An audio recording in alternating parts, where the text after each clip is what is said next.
What's up, YouTube? How's it going, Facebook? Thank you for joining me. Hello. Good morning. Thank you, everybody. It's nice to see you. Connecticut Medical Marijuana Credit Compound, Concentrates and Coffee. We are up, we are here, we are on the air. I got all that out in one breath. So what is the good word? I hope everyone had a good evening, had a good Saturday overall. Get that up a little bit for us. There we go. What's happening, Pete? I see you over there in Facebook land. Speaking of, I'm getting Facebook's chat open in 1 second. YouTubers, get your stuff taken care of right now.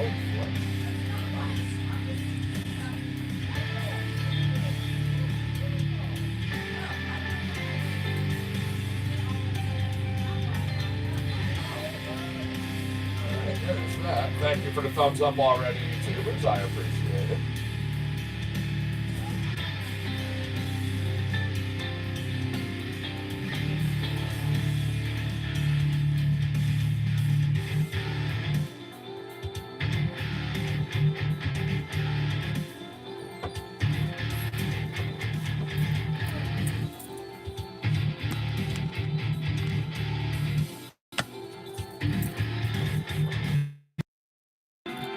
There we go. I'll bet that's a lot better for you, YouTubers, huh? Once again, the gain was off on your microphone.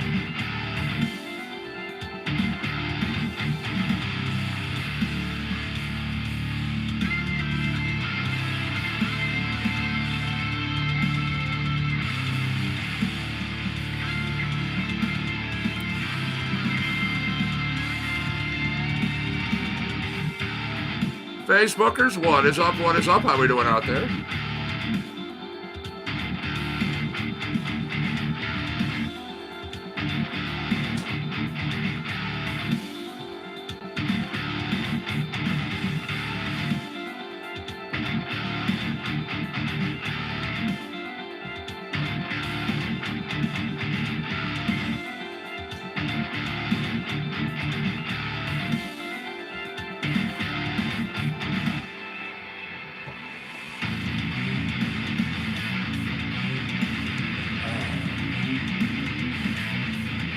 Washed my hair before, and I just simply can't do a thing with it.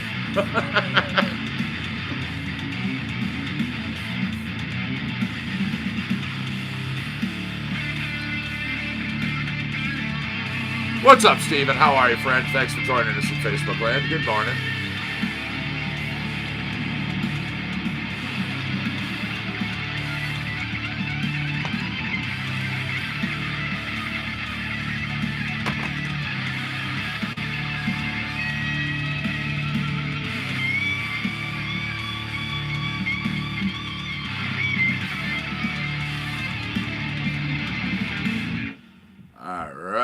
Our theme song there. That's Austin Woodward. That's Shane Roberts. Once again, it is Sundays. It is October 20th, 2019, 10:45 a.m. How are you? Jump over here.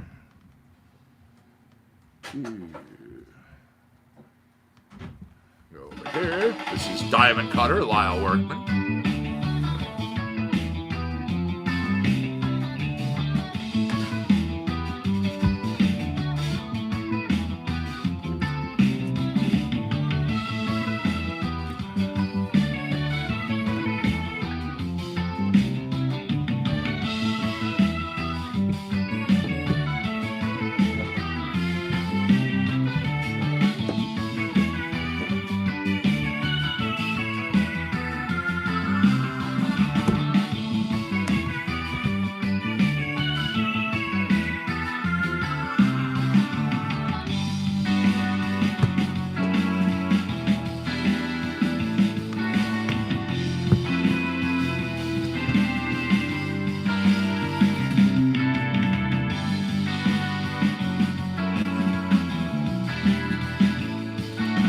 Hey, I'm doing great. I'm doing great. Thanks, Paul. I hope all is well in your neck of the woods. Okay, got the coffee, of course. Speaking of coffee, another plug for him. Very nice of this company, I'll tell you. Absolutely. Speaking of cups of Joe, 5 cents is coffee. Check this bag out. I mean,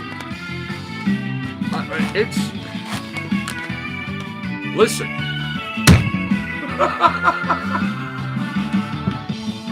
I thought they were going to send us, a pound, a half a pound, or whatever, a sample bag. 2.2 pounds of Dark Horse coffee. Yeah, complete layers, juicy and full-bodied, they say. The next coffee corner. This is one of 7 companies that are currently shipping us their brands to critique. It's been a good week for coffee. One of the companies, as I've talked about as well, Wake and Bake Coffee Company, 95 different types of coffee. Just that one company. 95.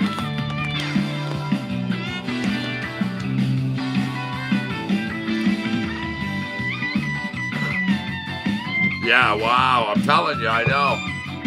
That thing's crazy. I can't wait to break into that bag. I mean, Dark Horse, just the name alone's got me intrigued.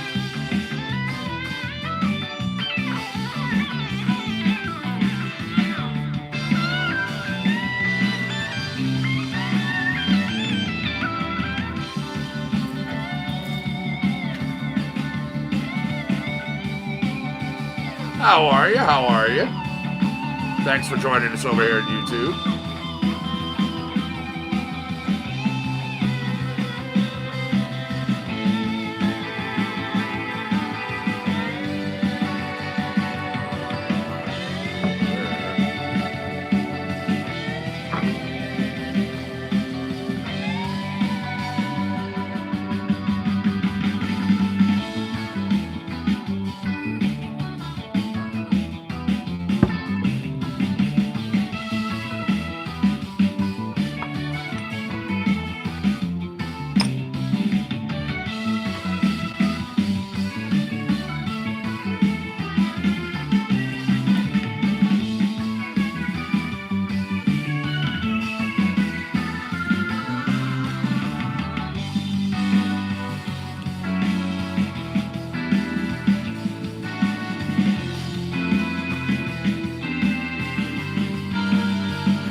Have a CBD pre-roll with everybody.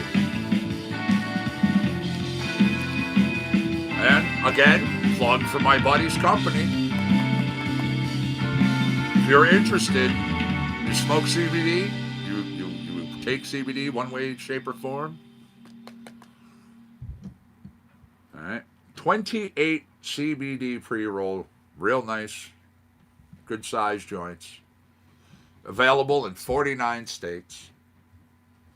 Child-proof package. And let's say you're out, you're someplace, your lighter dies. You even thought about this too. I mean, gives you a whole thing, strike anywhere matches. Just. Why do I do that? I have no idea. I was about to ask you why'd you do that. I don't know. What'd you do now? Lay it on me. I was looking through my desk to see if, it was in there. And I still have my uncle's sweater, and I smelled it, and it still smells like him. Well, of course. Come here. Come here. And I don't know why I do that. Because you know why you do that. Come on. Here we go. Little Johnny Hewlin. The song is Okay.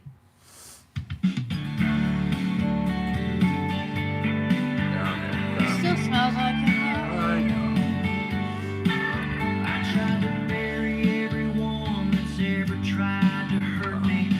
You can't hug me on camera. It's okay. Can I have your keys? For what? Why do you want my keys? I'm gonna throw them in the pot. Why else? You remember I can still pick you up, right? Nah, too fast. Shall I do it right now? No, dear.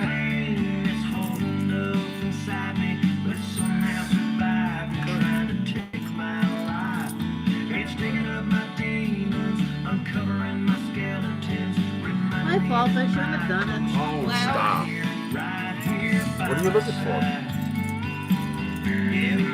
To get into the bar.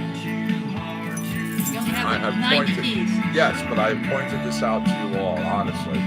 You look at all my keys, you see they all set normal. Literally, there's only one key that sits sideways.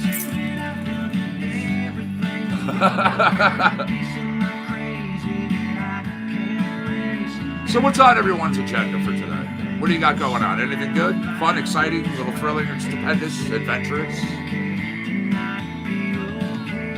Going back to the Cultivator Classics, though, if you're interested in them, if you want a box, $28 to a box.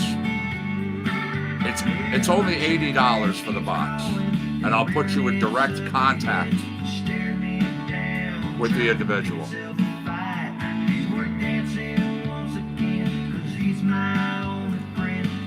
I got some blues coming up, absolutely. I actually have a blues block coming up, Paul.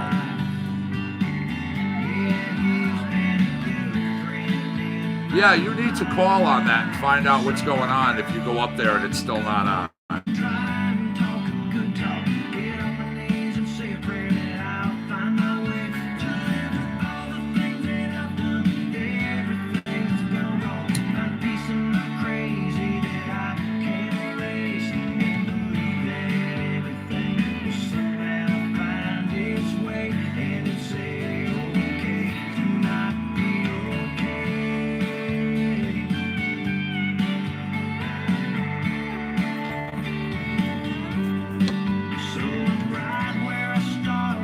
What's up, James? How are you, man? Thanks for joining us in Facebook land. What's the good word?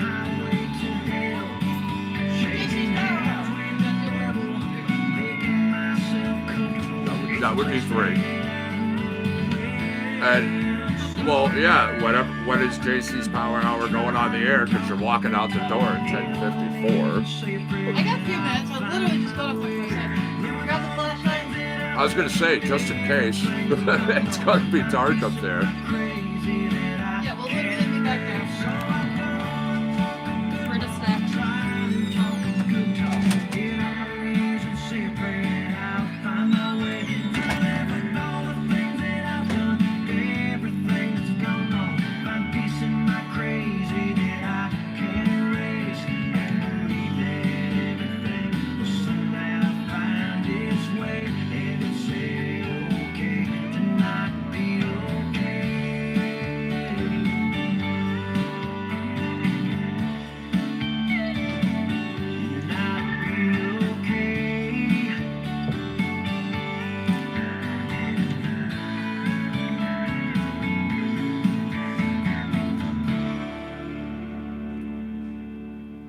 There you go, Johnny Hewlin. That was country. Goes out to Christy, my wife there. Anyone else who likes country. The tune was called Okay. And now, as I was saying, I have a blues block that's coming in. So, let me jump on down here. Brutus, get down. You're my lifeline. Loud Workman's going to start this out.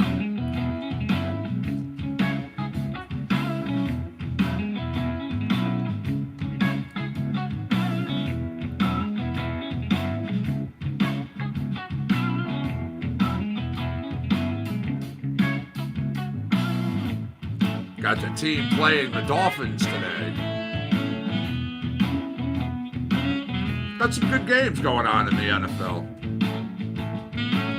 I'm not going to get into them because, of course, my little woman does her Power Hour. But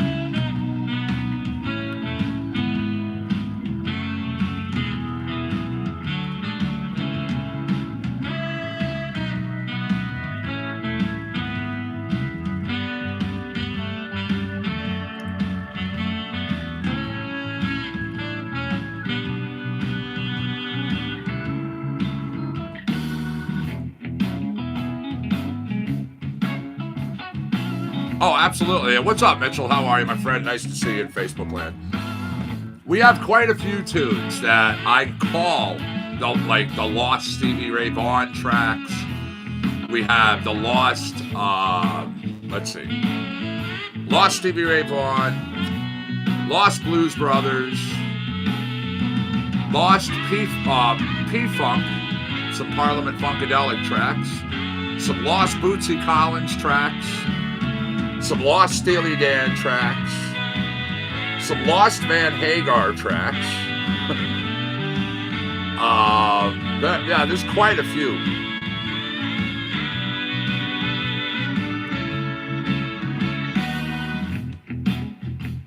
And all right, the Dolphins are 0-4. We are 4-1. Good morning, David. How are you, my friend? Nice to see you over there.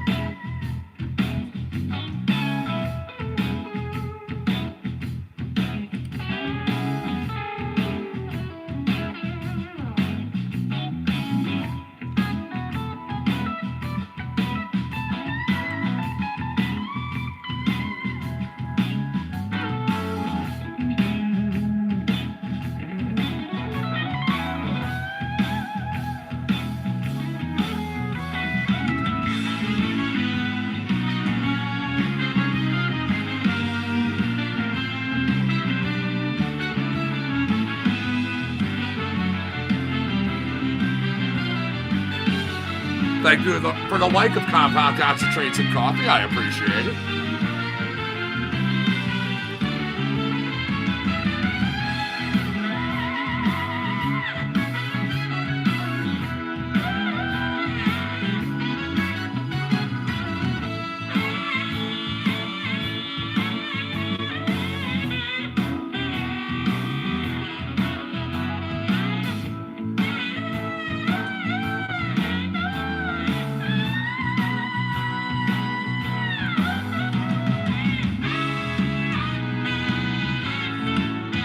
What's up, John?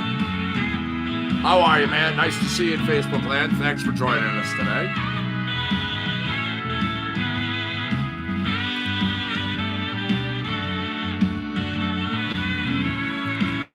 Now, all you Facebookers out there, if you would be so kind, if you are so inclined to do so, please share out the show. Let everybody know. I mean, we're here, we're hanging out, we're on the air.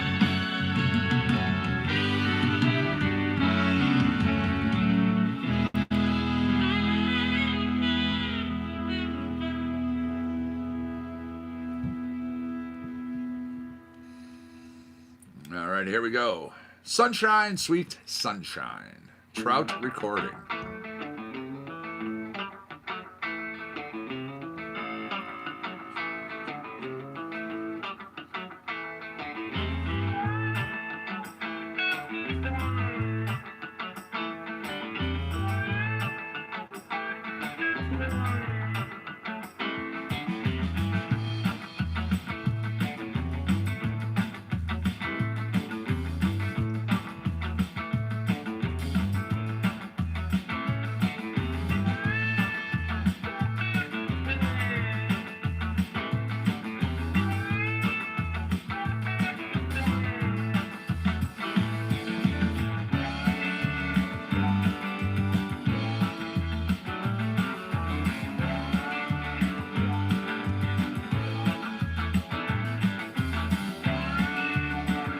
Thank you, Paul. You know I appreciate that, my friend.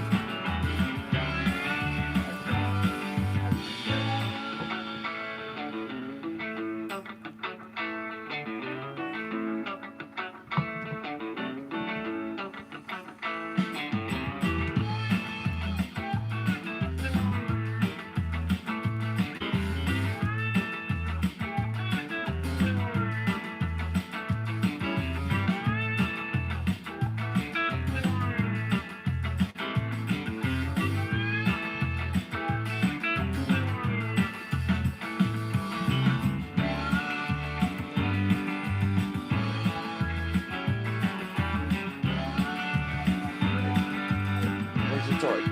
Where's your toy? Get your toy. Go get it.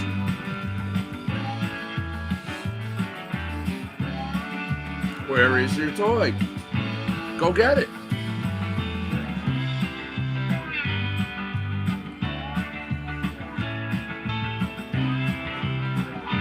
You don't know, do you?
here we go. Continuing on in the blues block.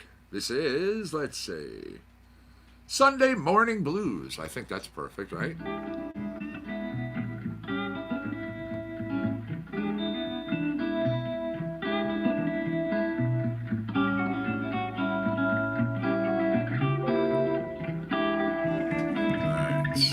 I will be right back.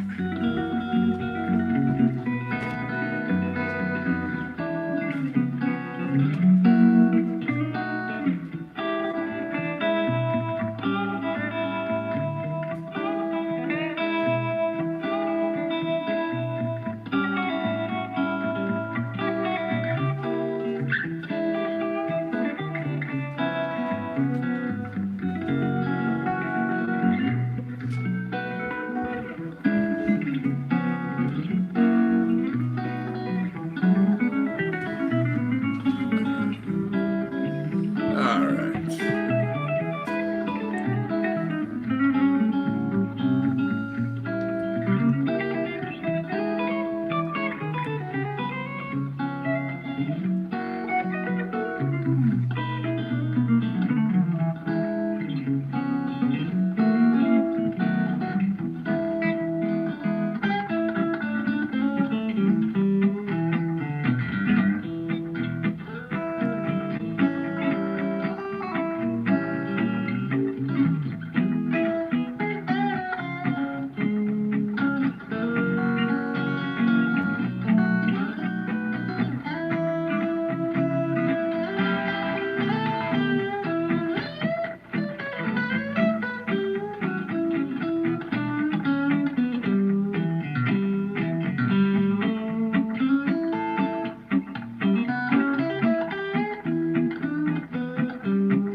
Same dog you was 5 minutes ago. He doesn't believe that. I didn't trade him for a new dog. I keep finding everything but.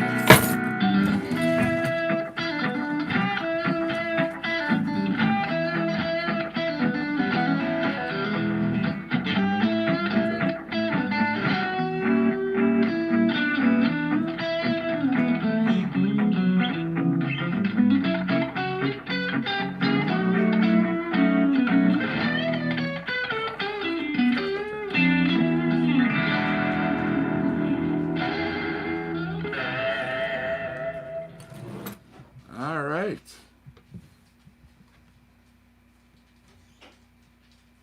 What's going on, man? Chilling, you know, having a good morning, Nice kicking back Sunday day. That was Sunday Morning Blues. Doing a blues block going out for our Paul over there and a few other people. Hey, how are you, Aaron? Thanks for joining us in Facebook land. Yes, welcome, welcome. Here comes JC. Here I come. I got this. And again, that's actually good because this is the other one that's up the hill that's for sale. No, I know. Well, like I said, I'm finding everything but the one thing I said to Liz. What's like, kind of weird though is I put that thing up for sale. uh-huh.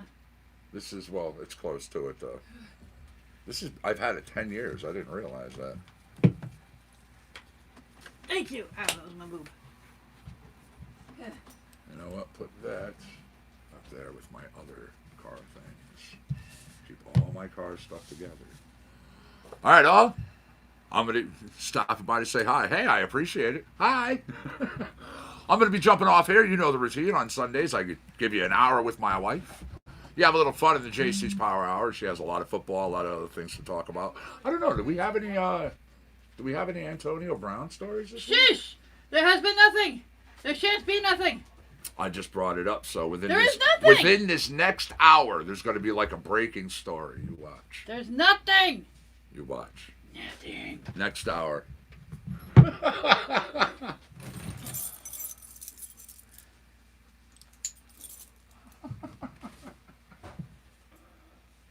me. Have y'all a seat.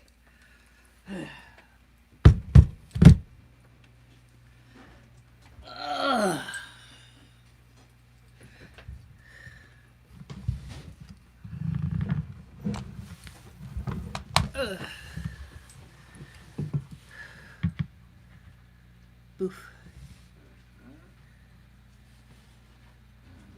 Let me set stuff up over here. Good morning, Paul. How you doing out there?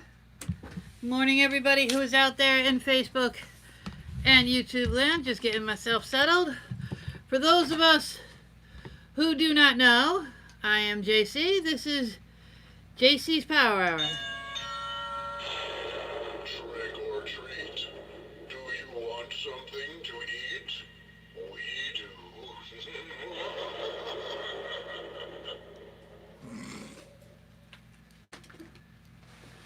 Gotta love Halloween. Come on. I figured while you're doing your stuff over there, I'd have a little fun. Yeah, really? Yeah, I know. I try.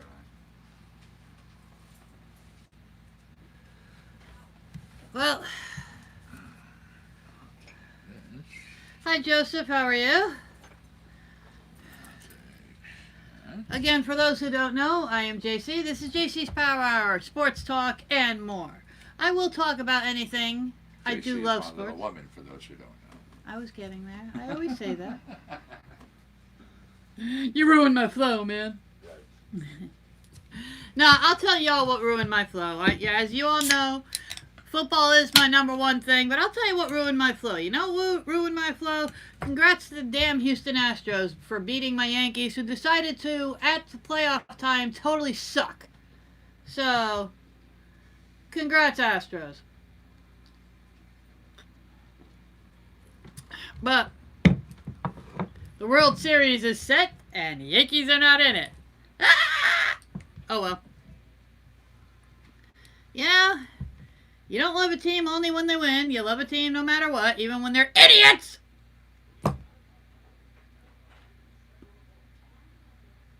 I'm not salty, though. Dab away, sir. Cheers to you.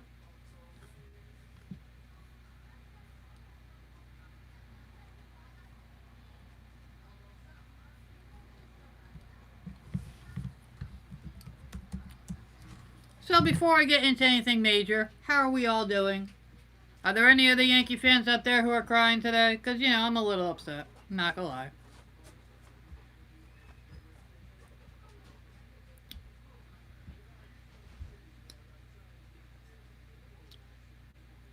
Not gonna lie.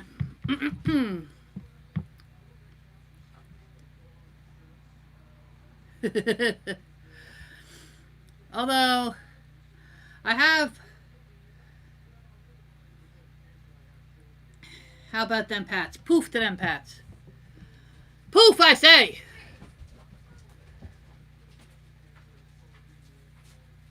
The Pats are playing on Monday night against those vicious and terrible Jets. You better be terrified because the Jets are going to beat you. Be terrified. Terrified, I say! I don't know, did that sound convincing?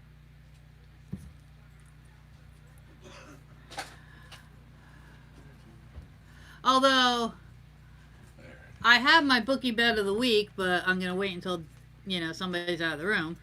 Really? Well, because it is a bookie bet.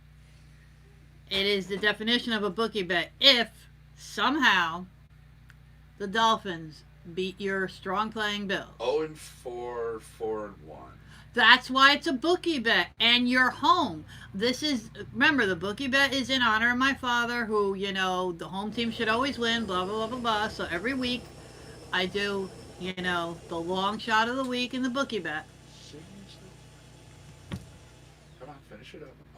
I'm waiting for it to finally empty out so we can put it in new coffee. Mm-hmm. But the last time I thought it was emptied out, it was just the whole stir to bean thing. Squish the fish. Yep, exactly. You got it. Hey. There we are. Like I said, the bookie bet is my extreme pick. And like I said, in honor of my dad. So you're picking the Dolphins over my team? As the extreme bookie bet, yes. I'm going to throw my coffee out. I'm going to trip, I'm sorry. I foresee a trip in my future. People know I have ESPN. No. I don't believe that they're. Oops. I don't believe that they're gonna do it. But this is why you're taking it. Right, because it. You're not listening to me. Oh, bullshit.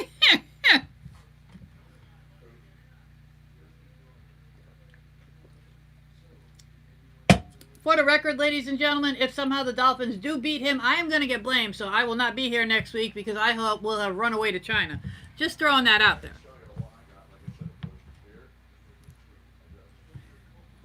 Oh, I'm sure that, like I said, I'm sure the Bills are, but I do my weekly, extreme pick. I would do the boogie bet of the week, Jets over the Pats. But the Jets are home, so technically that wouldn't be a bookie bet in my father's eyes. In my father's eyes, that would be, the home team is supposed to win. The Bills are home.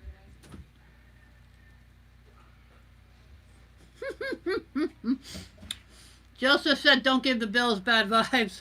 Oh, I'm not. No, he's referring to me. I have fun.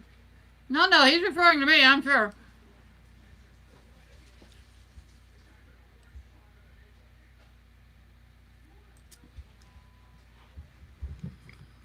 People know me. If I say whether I win or lose, exactly. Someone has to win, someone has to lose. Well, right now, there are two teams that are winless. It would be the Dolphins, and it would be the Bengals. Which, honestly, I'm a little surprised the Bengals can't even put one game together for a win. I mean, not like I'm a fan of them, but I think they're a little, not hugely.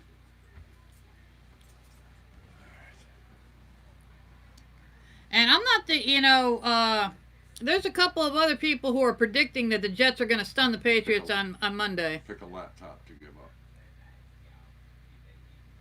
up. It's not like you can't do things with two laptops here, so pick a laptop to give up. You're throwing me off here. Right, because you can't simply put ones on your stuff. I need to be able to do my things for this next hour. Sheesh. Yeah, sheesh. Alright, give me a second. I gotta pull up Facebook on this here now because, somebody messing with my head. I always take a laptop and you know it. What are you doing? It's not always, it's sometimes. Messing with my mind.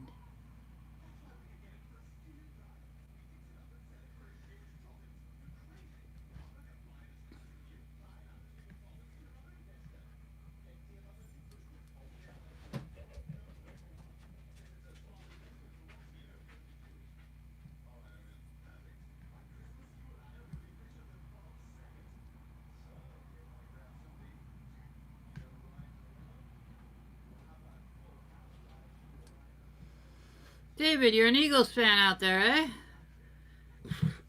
The big guy's dad is an Eagles fan.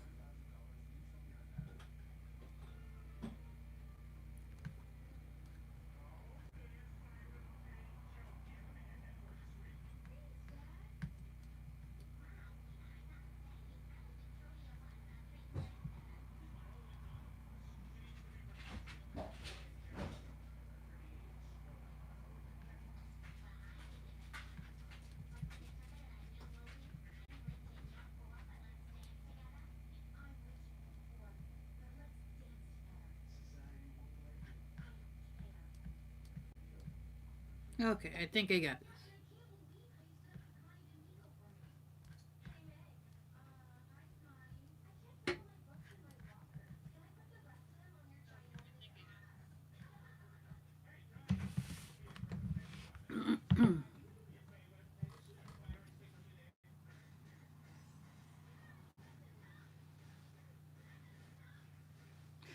You think the Seahawks are going to make it, huh, Jay? I mean, I know you're a Pats fan, so obviously you think they're going to make it. You're going the Seahawks on the other end? You don't think anybody else is stronger than them?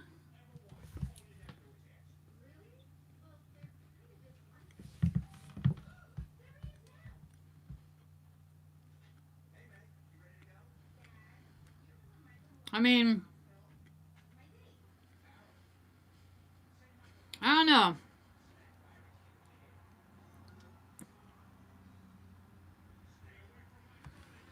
If the Saints didn't lose Breeze, I would have been looking towards them a little bit more towards the end of the year. But I'm not. I am not counting out the Packers, nor am I counting out the Vikings. The Vikings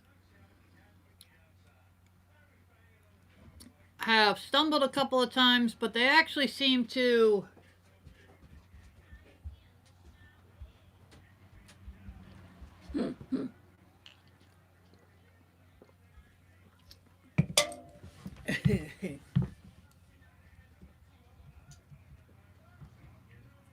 you know, it's possible they don't go. Anything is possible.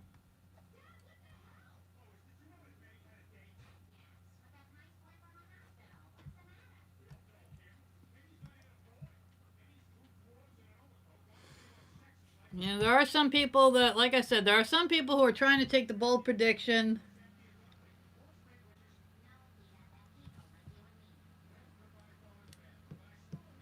and say that the Jets are going to win. I'm not sure having a new quarterback is going to,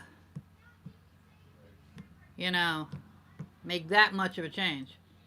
It would have to be a quarterback. It would have to be an offensive change, and it would have to be, you know, the defense would have to really get in Brady's face.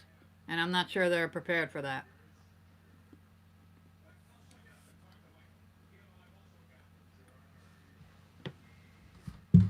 Ow.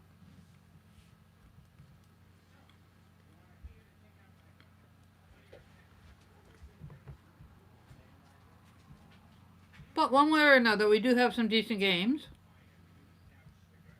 on the board for this week.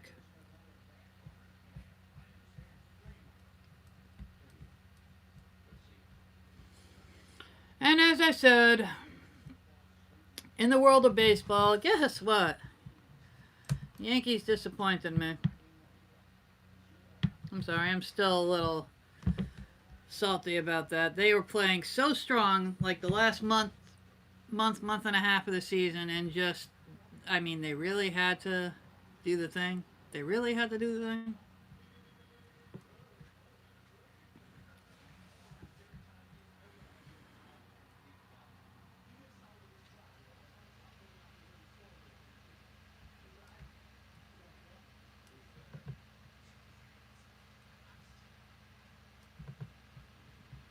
Well, for anybody who was watching the Thursday night game back into the NFL,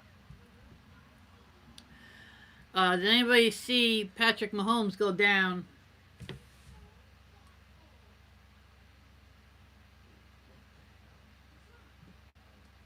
Dude, I don't know what the Yankees were doing. I mean, it just, not even made me sick. It was so stupidly disappointing. They are so much stronger than how they were playing. I just don't know what they were doing.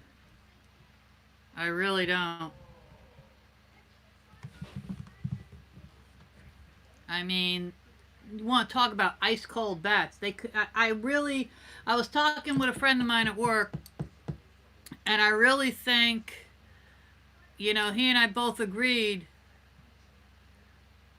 He and I both agreed. It's like both, not both, all of the guys on the team were looking to make the big hit. They all want to be the superstar. They all want to hit that home run. They all want to do humongous things. When seriously, if all of them would have hunkered down and each one got a base hit or a double or something like that, it would have been just as productive. These weren't high scoring games. They lost by, 1-2 runs. They didn't need to go crazy, but everybody wanted to be the shining star. Everybody wanted to be the guy who did it.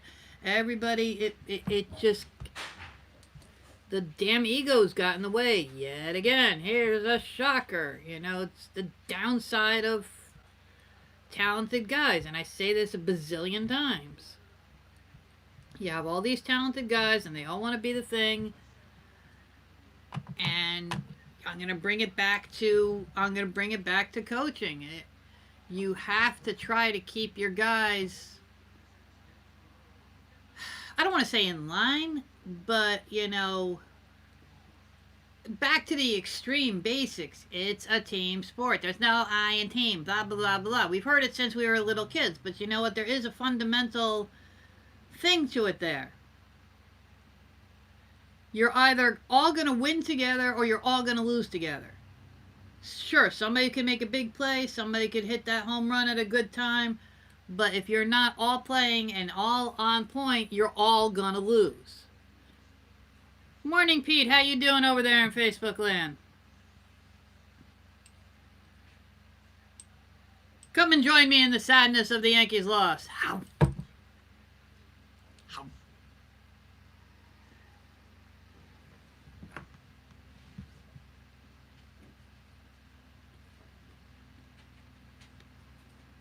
But before anybody thinks that this is what I'm saying, because it's not, I'm not one of those who's going to jump on this bandwagon, oh my God, fire the coach, oh my God, do this. No.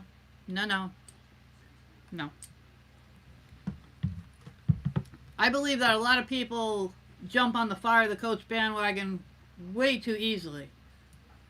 Number one, there's no guarantee that the next person you have coming in is going to do any better than this person is doing. Number one. Number two, chocolate cookies. I am eating chocolate golden grams because I am sad and I need my chocolate.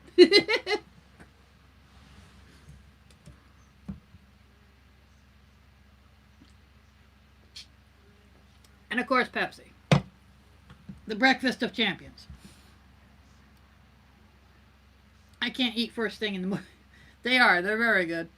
I can't eat like first thing in the morning when I wake up, so I nibble on little things as I go about my day. It's one of those things that, you learn how to, everybody is a little different.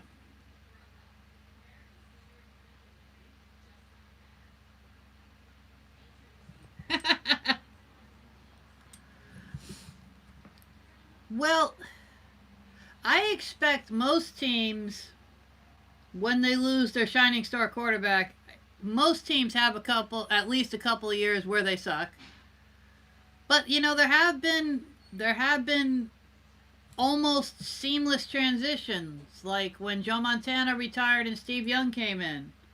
I mean, that was brilliance right there. That was great scouting, and I've always said one of the things I like about my Steelers and about several other teams is you have to have, not only obviously you have to have good players and good coaching and all that stuff, but one of the underrated and not as talked about, except for like, a few weeks out of the year, but they're not talked about most of the year, are your team scouts who spend all of their time watching everybody in college, watching what's going on, seeing who's the shining star coming up, seeing not only is this kid talented, okay, because of course there's can you do the jump, can you do the run, can you perform well, when it comes to show.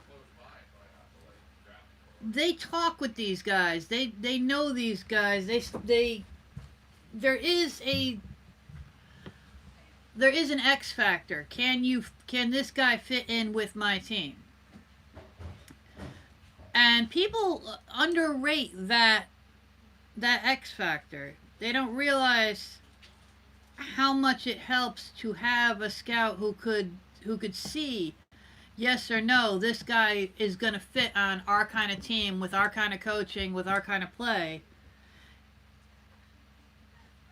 It's just like when like I said, I've been a manager at many companies, and when you've done it long enough and you've done enough interviews, no matter what this person has on paper, is this person going to work at this job?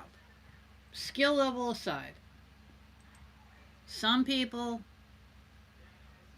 can have all the skills in the world, but they don't fit in with your company. I've had that at an office that I managed. I've had that at restaurants that I've managed. God, I wish I could be in charge of hiring at the post office, but because there are some, I just don't know what they're thinking hiring these people. But again, it's fundamentally the same thing.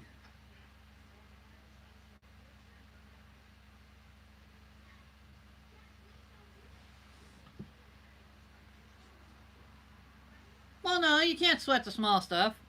And right now you have Brady, so you got very little to worry about. I told you, the only thing, having somebody like Brady, the only problem is when you're in a situation like my Steelers are, and we lost Ben for the year. If Brady goes down with an injury and you lose him for a year, do you even know the name of your backup quarterback? And I'm not even saying it, I'm not saying it like to be snotty or sarcastic, but most Patriots fans don't even know who the backup quarterback is because that's how much you see him. There is no such thing as a backup quarterback. I didn't think Ben was going to be out for the season either, so don't be that's not happening stuff. You think I wanted Ben out for the season? Shit. For elbow of all things, all the tackles this guy has taken, all the beatings this guy has taken, he's gotten his nose broken on the field. He had a really fucked up injury, the one of the arteries like detaching from where it was supposed to be. He's had the most fucked up injuries that have not kept him out for the season, and you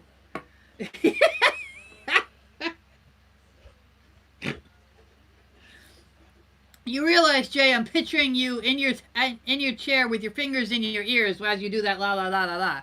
You understand that, right?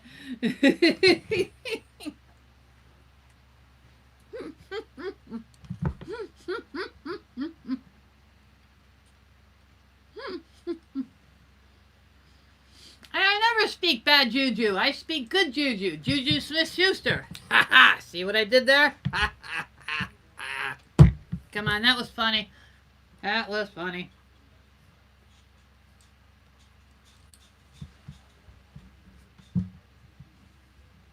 Again, no, that's everybody's nightmare. No matter... You don't know how many times, and, Brian and the kids could tell you how many times I screamed... How many times I have screamed Ben's name at the TV because he's one of those guys who will stand in the pocket to make the play happen, and then all of a sudden the pocket closes and he goes down underneath three guys. I have a heart attack. I scream at the TV. And that's why everybody knew he's got... and I'm not even saying it because he's on my team. I'm saying it because everybody else who's played with him and who's been around him knows it. He has a high tolerance for pain, and the fact that he was wincing, you know, everybody knew something was wrong. That it wasn't just, you know, oh, I tweaked my arm or whatever. No, it was bad enough, because if he's taking himself out of the game, then that pain level is high. Because, you know, Mr. Snap my nose back in place, throw a faceplate on my helmet, and I'll be out in the next play. He's not going out if you know, it's just a case of tennis elbow or some shit like that. He would have just taken a cortisone shot to the elbow and gone back out. But again, age is a factor. Brady's close to retirement. Drew Brees is close to retirement. Ben is close to retirement. Aaron. I said Drew Brees. Eli, age-wise, is close to retirement, and now that he's not the starter, if he doesn't get released or traded, he may well just have to retire because he has no other choice. Did you get your Uber? Not yet. I would do it now. Make sure you have the right street address.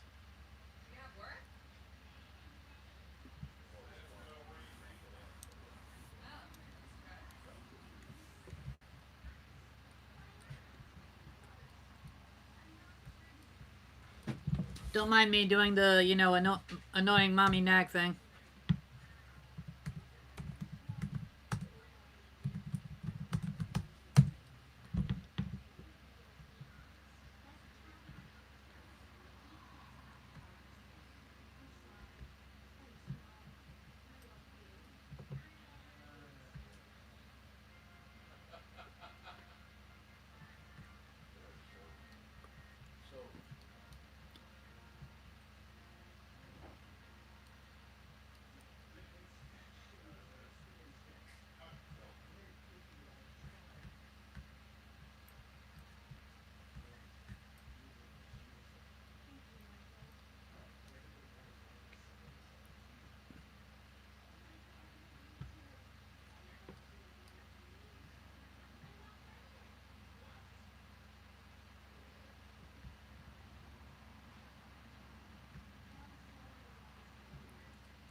Okay, sorry, I'm back.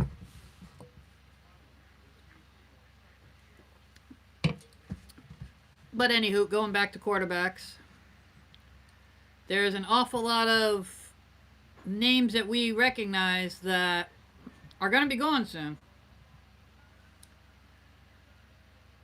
You know,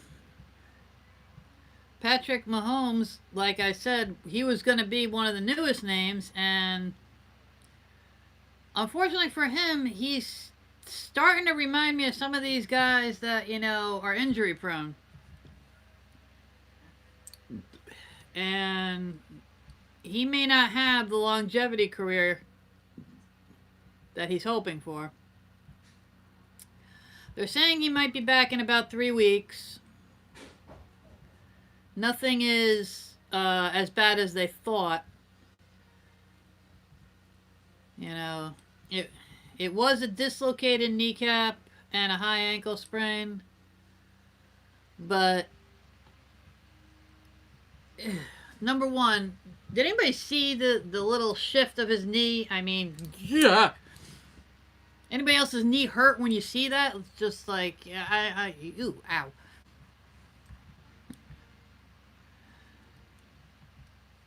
And, you know, regardless of the little owie of watching that, you tend, when you have things like that, they tend to reoccur.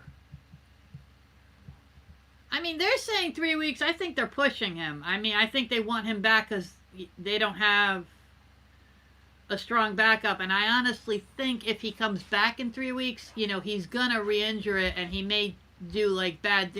Because he may not have torn anything now, but if you're gonna dislocate your kneecap, it's very easy to hit a bunch of tendons and nerves and everything in there, and it's gonna be weak. And all it takes is one more guy to roll up on him, and now that it's weakened, it could go in a really bad way.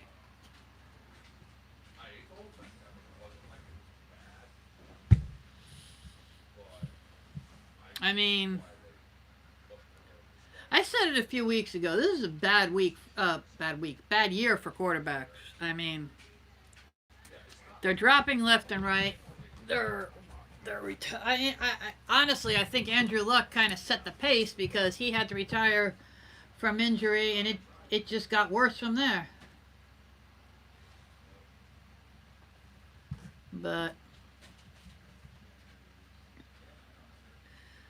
another quarterback, excuse me, Mitchell Trubisky.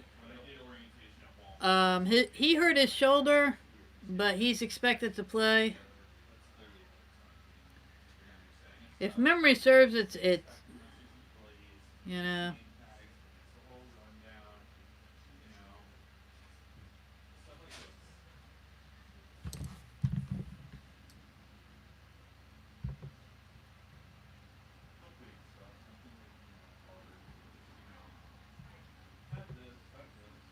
I mean, we're not even halfway through the season, and there's just a stupid amount of injuries. And whoever does make it to the playoffs, I'm really thinking it's going to be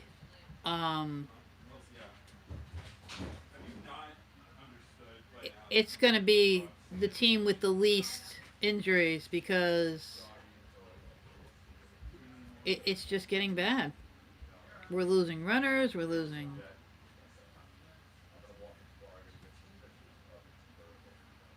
What are you gonna do, though?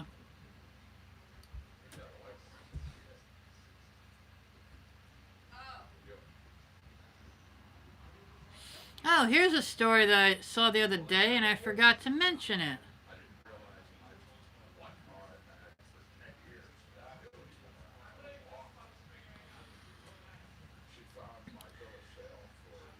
There's, Jay, did you hear of this?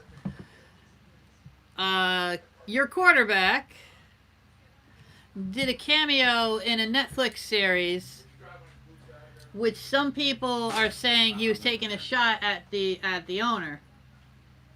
We need to figure out a way for me to get home. Yeah, you'll be Ubered home. No, I will not be, because Randy doesn't have the funds for that. I do. I'm not going to leave you there. I was just trying to say that wasn't going to happen because... All right, I'm not doing this now on the air. No, I know, but that's why I'm saying it the way I'm saying it. But you got it, right? Yes. All right, so go out and wait for it, and be good. And good luck. Thank you. You have the number for the house phone, right? Yeah. Okay, we good. You know, I don't watch any of these Netflix series, but now I'm not even. Part of me wants to. I mean, basically,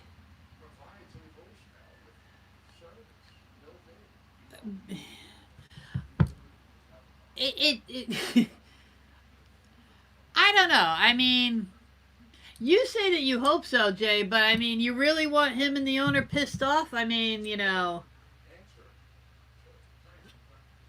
if I was Brady, I'd want to take those shots after I retired. I mean, no, Kraft isn't going to, you know, get rid of him. I mean, he's not going to shoot himself in the foot. Although, if he gets pissed off enough, who the hell knows? But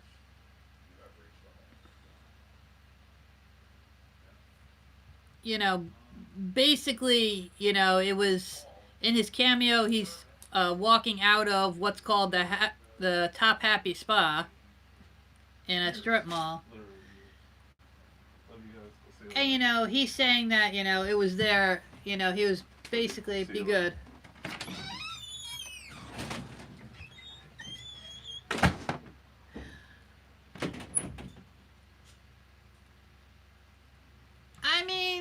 Kraft has made some questionable decisions. I mean, goodness knows. But again, I'm just gonna throw like that whole morale thing, and you don't want extracurricular crap like that in the locker room. I mean, you really don't. Because Kraft is powerful enough that he may not fire Brady, but he can make life uncomfortable for the team. And, you know, he may bite off his nose to spite his face. Because he's not done with his crap. I just like a team that's happy and, you know, not arguing. That's just me.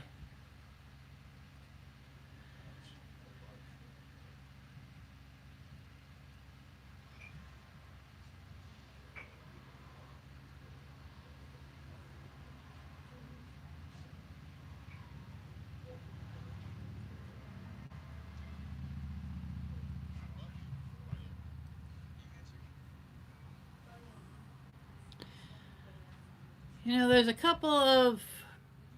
still a couple of people who are like, you know, on the trade problems, and I'm really gonna, you know, talking about happy teams and everything like that. I mean, if Brady was taking a shot at Kraft, I would personally think it was funny. And other people are saying that they don't like it. I'm personally curious on what Kraft himself thinks, because I haven't heard any official word from him. I mean, is he one of those guys who's just going to laugh it off because he's who he is? Or is he one of those guys who's going to be, my baby Chase? Look at my baby. Look at my baby. Look at the Ross. Oh, my little chunk. Oh, my God. Hi. Hello, boo-boo. Say hi. I was sleeping. I don't know why I'm out here. I don't know what's going on. Say hi.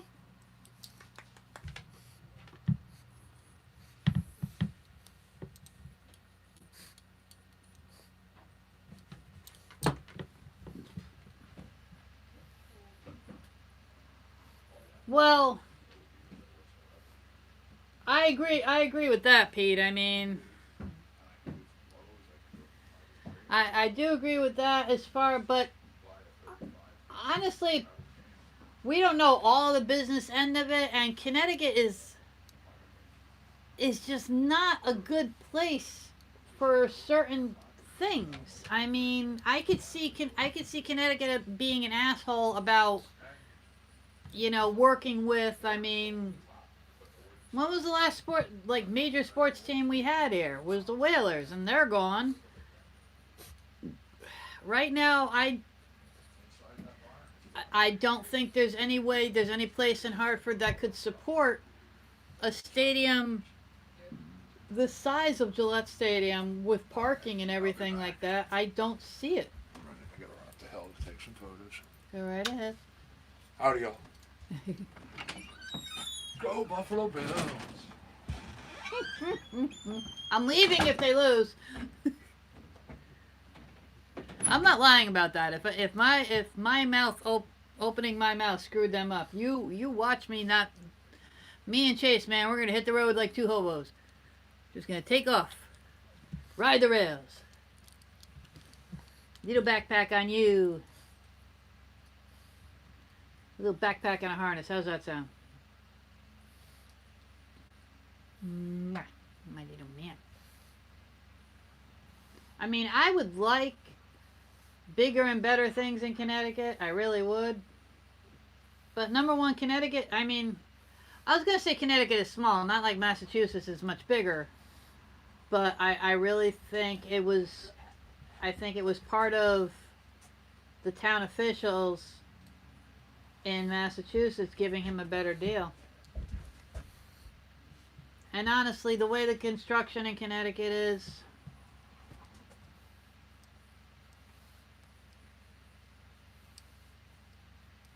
hell, I'm still waiting for a casino down in Bridgeport. If I had a casino like 15 minutes away, you guys would never see me. There'd be no such thing as JC's Power Hour. My ass would be there every day. You don't even know.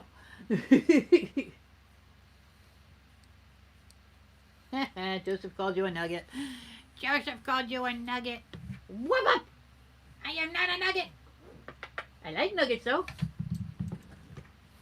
You give him a chicken nugget, you better count your fingers afterwards because he's a little nuts with them. He's a good little man. He's my good little man. Yes, he is. Mwah. Oh, yes, he is. He is the best little guy. What in the name of God? We got motorcycles going by. Motorcycles that,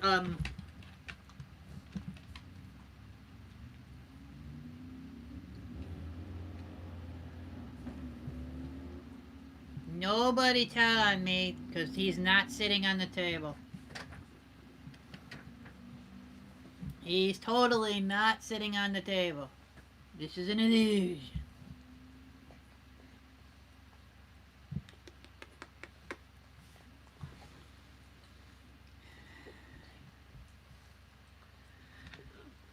So, anywho,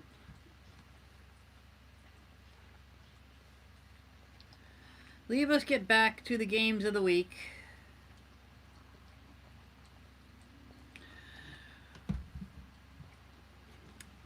We are at week 7. We have 4 teams out on a bye. The Panthers, the Browns, the Buccaneers, and my Steelers. Which, honestly, I'm a little... I mean, the bye week, to me, I always like the bye week to be like week 13 or 14 when you need to rest up. To me, week 7 is a little early, and honestly, after a big win that we had last week, it was a very big team win. You know, 3rd string quarterback. Nobody thought we were going to do a damn thing. All the guys on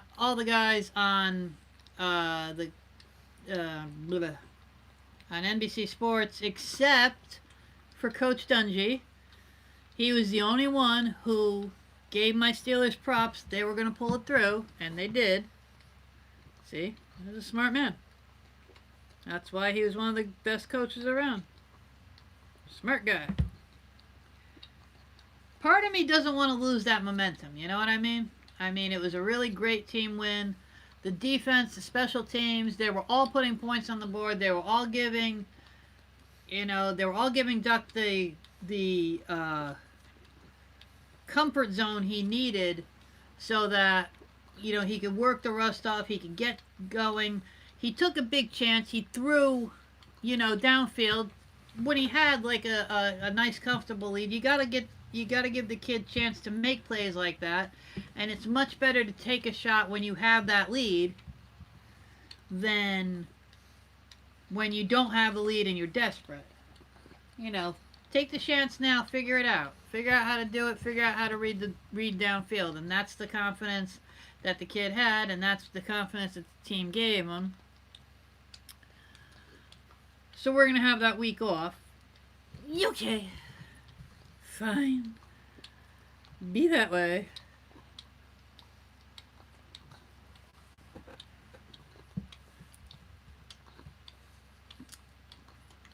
I mean, on a plus side, we're coming back to play the Dolphins. And in reality, the Dolphins are probably going to get the living hell beat out of them today.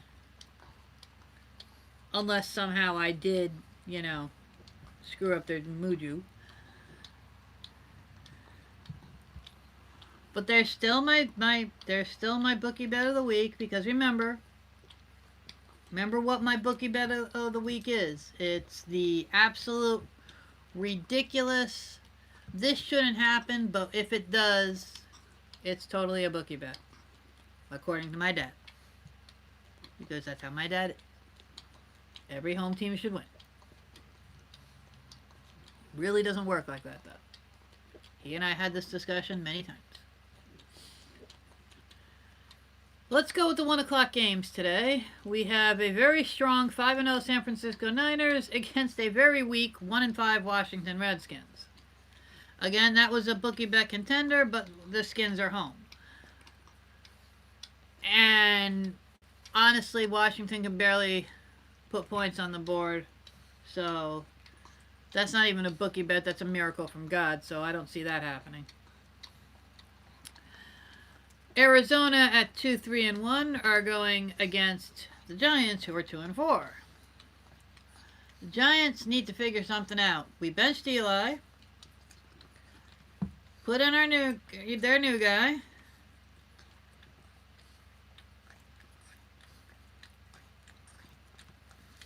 Still not hitting on all thrusters. Still seems a little rough. I mean, granted he's brand new, but again, I feel if you're going to bench an experienced quarterback who's won a couple of Super Bowls for you, I mean, short memories in New York, I guess. But if you're going to bench somebody like that, then you better be able to be firing on all thrusters, and they're not doing it yet. So they better straighten some stuff out. I still think one of their biggest problems tends to be the offensive line, but they're working on that. They're working on that because more than one occasion the line just opens up in the middle, and you're forgetting this new kid is gonna run. The defense of the other teams cannot forget this is a new kid. Good morning, Tyler. How you doing over there in YouTube land?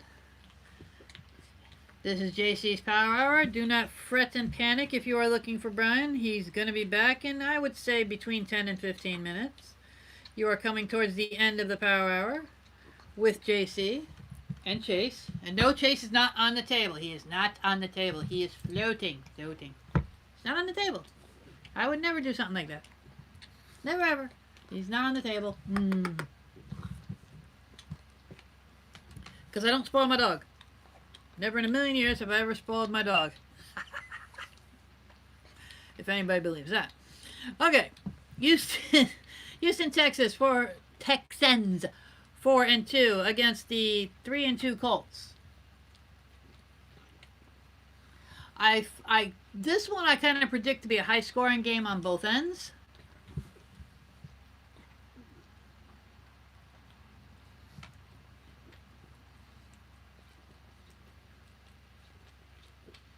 You're stuck in your tractor in the cornfield? Stuck as in you're stuck working, or stuck as in the tractor said, fuck it, I'm not working? I mean, there are different kinds of stuck. Just curious. Again, I'm expecting this one to be a high-scoring game. Even though the Colts are the home team, I'm really thinking I'm giving it to Houston because Houston has just been playing very smash mouth old school. So I'm going to give that one to Houston. 3-2 Oakland against 5-1 Green Bay at Lambeau Field. Green Bay's been playing very strong, and the added home field advantage Green Bay takes big advantage of. So giving that one to Green Bay. And Raiders have had issues or two.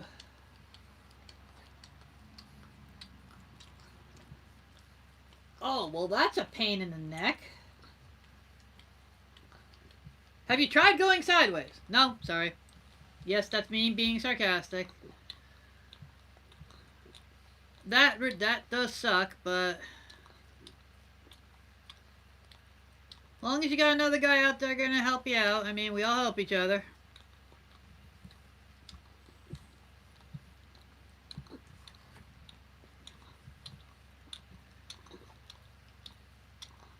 Minnesota at 4-2 going up against Detroit, who's 2-1.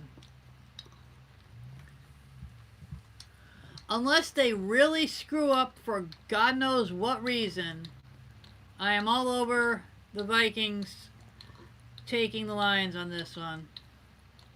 The Vikings, especially they've been coming out very strong. They've been putting the ball downfield. So I'm giving it to Minnesota. Now we have Jacksonville at 2-4 against the 0-6 Bengals.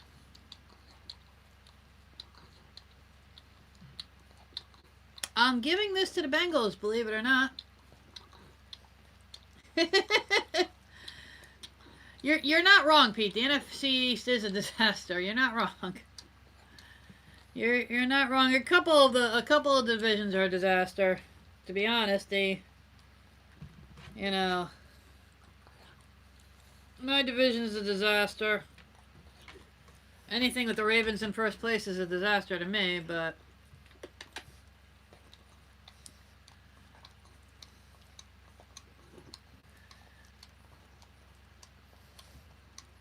I am giving this one to the Bengals. Not completely because they're home, but I do think that they're stronger than their record shows. Not much stronger. I mean, I'm not saying they should be 6-0 or anything like that, but I think they're stronger than an 0-6 record. I think they should be able to pull this out, especially against a weak playing Jacksonville. So look for Cincinnati to get their first win today. Oh, and mind you, just in case anybody is wondering, I know some people bet on sports and whatever, and there is a line. I don't look at the lines. I don't look at what Vegas says. I don't go by the points. I go by win-loss, because to me the most important thing is the win-loss. If people want to go that route, then you have to look somewhere else. I'm just looking for win-loss because I'm looking downfield. I don't even cover too much. I mention it here and there, but I don't even cover too much, like, fantasy points. Even though I'm on a fantasy team, to me, that's minor. I mean, yes, a lot of people play it. A lot of people get crazy with it.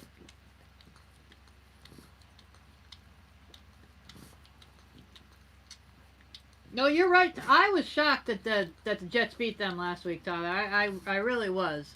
They really, and again here I'll mention fantasy team because Dax is my fantasy quarterback. Not that I picked him, not that I'm completely disappointed with him, but my league drafted when I was at work, so basically my computer drafted for me, and I ended up with some decent guys, but as far as fantasy, Dax came out house of fire like the first 2-3 weeks, and no, the third week he slowed down, and then all of a sudden it's like he's playing mediocre. Like, dude, seriously. Last week, if I didn't play somebody who didn't change their, or is that this week? No, it's this week. I think I already beat somebody because they basically left 4 people in that are either injured or have a bye. They didn't change their lineup. Here's a reminder for you fantasy lovers. Change your lineup. Look at your lineup. Make sure you know who is who's on a bye week and who's on your fantasy team that's not playing, because you ain't getting any points if you don't play. Or if he's injured. That's one of the reasons I didn't play fantasy for a lot of years, because I would forget that and I would, totally suck and look like an idiot. But I went in a fantasy league with the sports writers in the group that I write with. So they were doing a league, so I was like, screw it, why not? I'm 3-3 right now, by the way. So there are people who suck worse. Alright, I mentioned that the Dolphins Buffalo is my bookie bet of the week. Going over to the Atlanta Rams, Jesus. The Los Angeles Rams at 3-3 against the Atlanta Falcons. It was nice when I had a brain. I just don't have one anymore.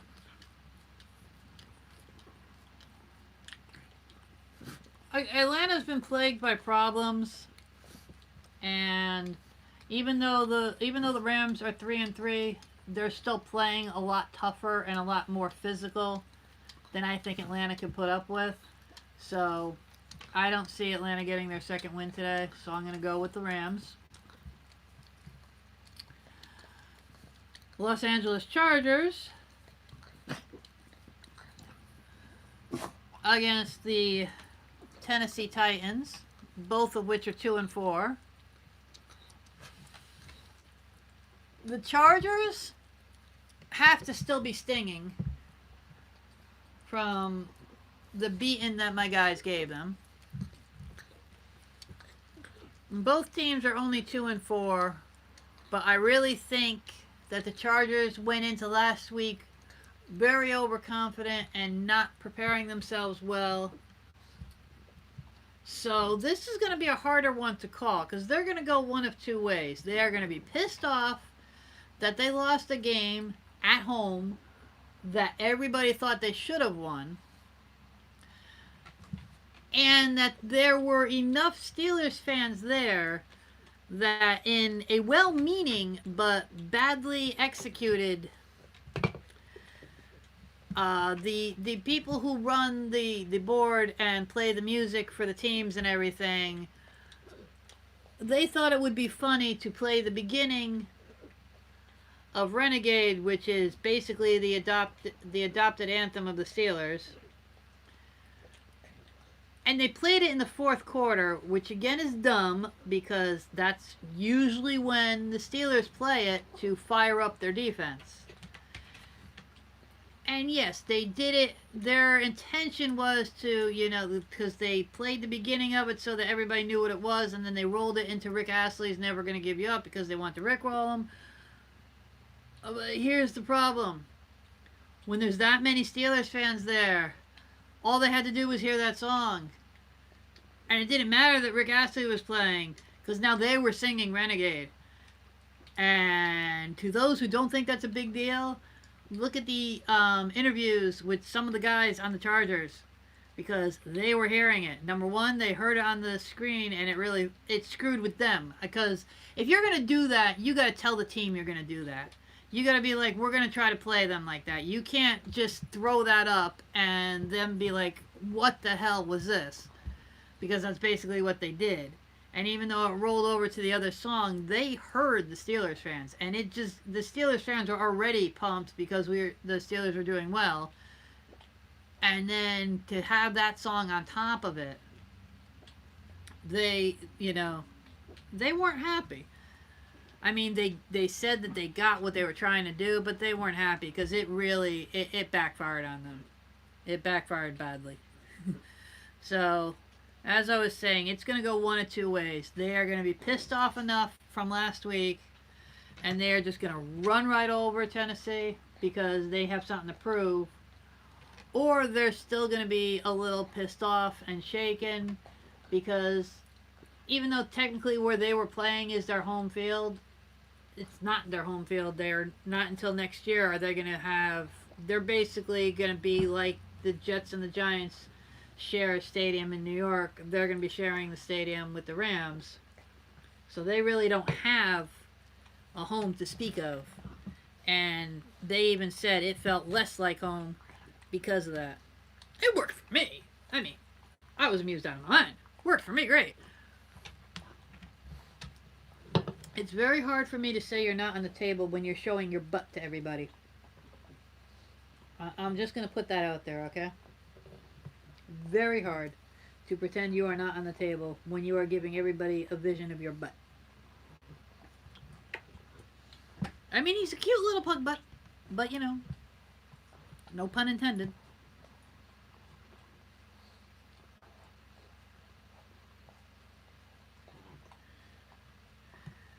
Doop doop doop doop. So, basically, I haven't really... Oh, and by the way, the Chargers-Tennessee, that's the first 4 o'clock game, and I'm really pressed to pick who I think is going to win, because it really is going to depend on who shows up. But I'm going to give it to Tennessee, but keep in mind, the Chargers can turn that one around because they just want to prove that they don't suck as bad as last week looked.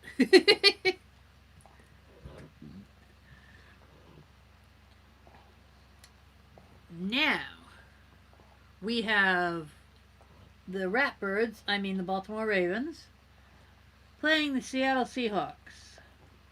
Bird against the bird. The bird's the word. Bird, bird, bird.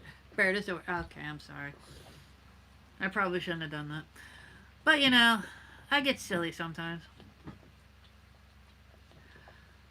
Unfortunately, I have to admit that not only the Seahawks, but the Ravens are playing strong, and they are doing well. But I'm going to have to, hope that Jay is right that they're heading to the Super Bowl, because I don't want the Ravens to win. Ravens losing is good. Seahawks are playing very strongly, and they have the home field advantage. I feel that's going to be a close game, but I think the Seahawks are going to pull it out. Back up. I do think the Seahawks will pull that one out. And I would like them to because,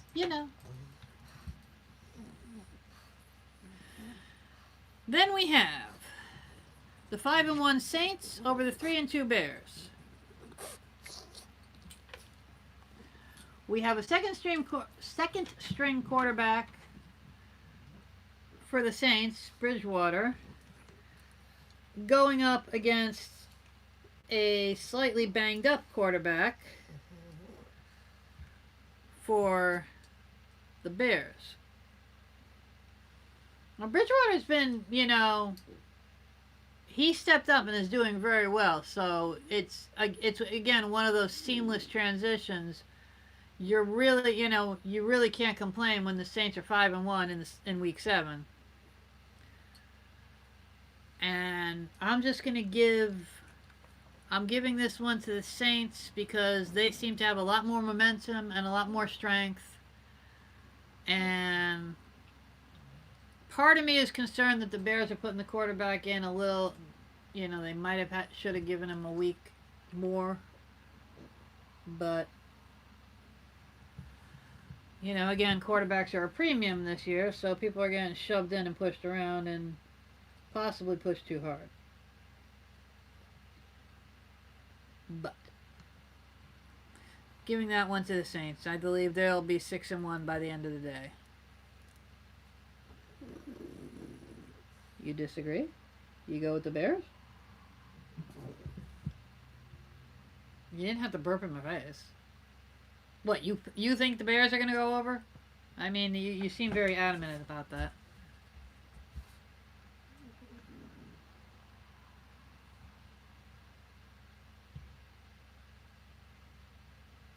Okay. I take the Saints. Chase takes the Bears. Let's remember that. Because if I'm wrong, Chase gets the points.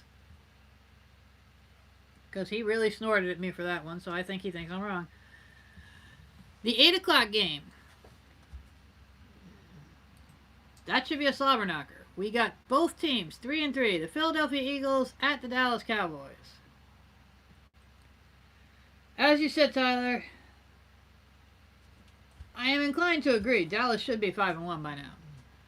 I really am surprised that they lost the 3 that they lost, especially losing close games. I hate being on the losing side of close games. The Steelers have so many close games, especially when we play the Ravens, that literally it could go, in the last minute of the game, it could go left or right. I mean, so many of those games. And this one is hard to call because both teams are talented, but they're both doing the one team shows up one week, another team shows up the other week.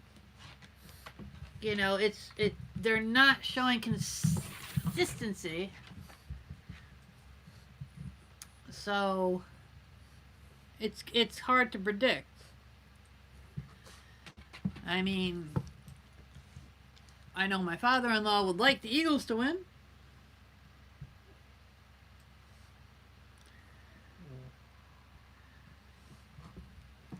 I have several Dallas fans as friends. Although one of the guys I work with who's a Dallas fan,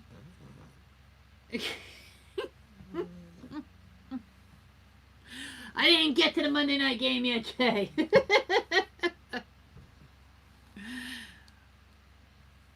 You know, I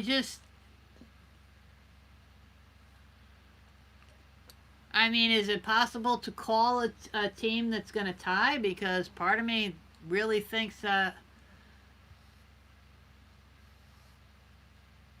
Part of me thinks for some reason this is going to be a low scoring game. Even with the quarterbacks they have, I think it's going to be more of a defensive game. I don't think it's going to be a big scoring game, which some people may find surprising, but something is just telling me this is going to be a low scoring game, especially for the two teams that they are.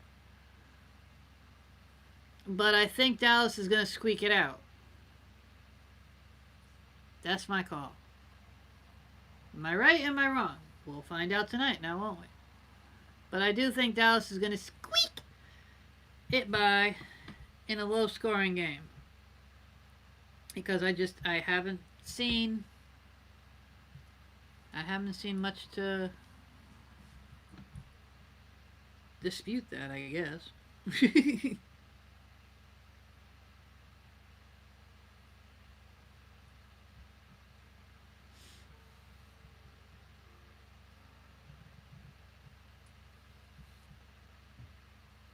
And yes, right now, we will talk about the team that is 6-0, if we have to.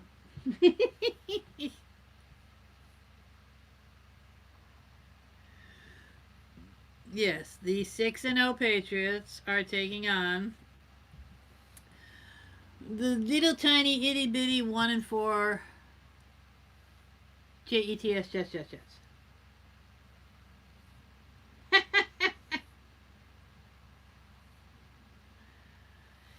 And what would you do if you didn't have coffee, Jay? I don't drink any coffee. I drink Pepsi. I am a Pepsi person.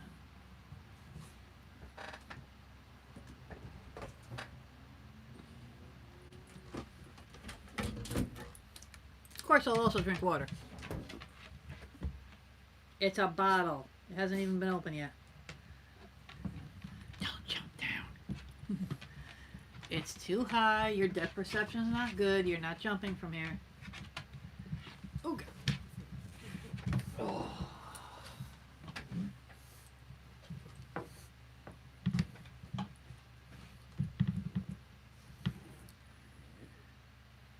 Oh, so you were always a coffee. They don't have coffee in jail?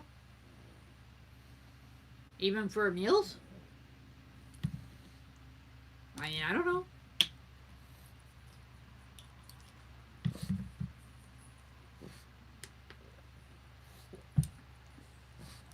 Are you thirsty? If you guys are thirsty, I'll give you. Oh, never drank it until you go. Okay, okay. Now I'm back on the fence, or back on. I'm right there. I'll get you a drink when Daddy comes back. Okay, I'm not gonna bail off the show to get you a drink. You're not dying of thirst, I promise. I promise.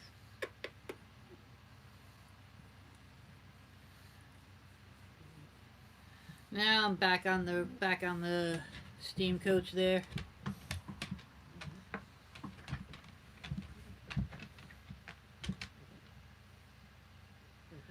I'm funny. Brian always says that it's weird. I love the smell of coffee. Absolutely love it. But I've never been a drinker of it.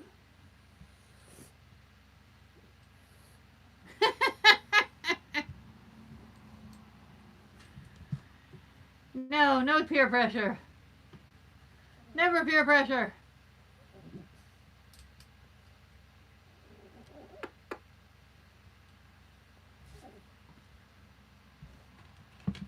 Oof. Yes, I love you. We don't want no peer pressure. Give up coffee. Walk away from the bean. Run away. Run away.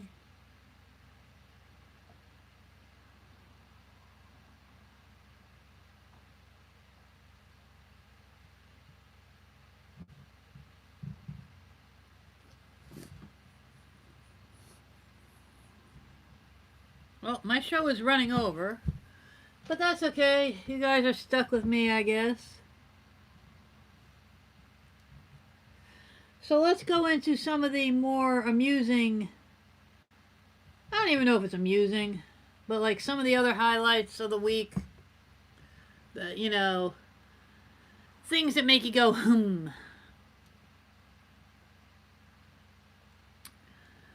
And again, you know, these fines are really nothing to these guys who make, you know, the money they make.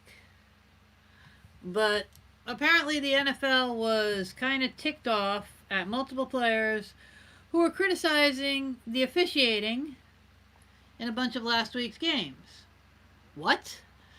Criticizing a referee? Would a referee in the NFL make a bad call? Stop it. Would a referee in any sport make a bad call? Never in a bazillion years would something like that happen. You catch the sarcasm here, right?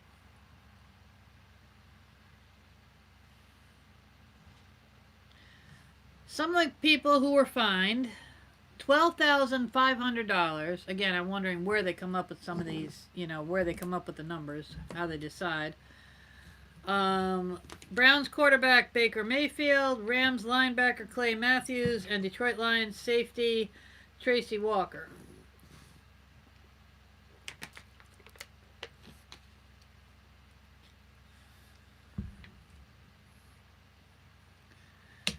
You know, they were all about. They're all about. Like Mayfield was.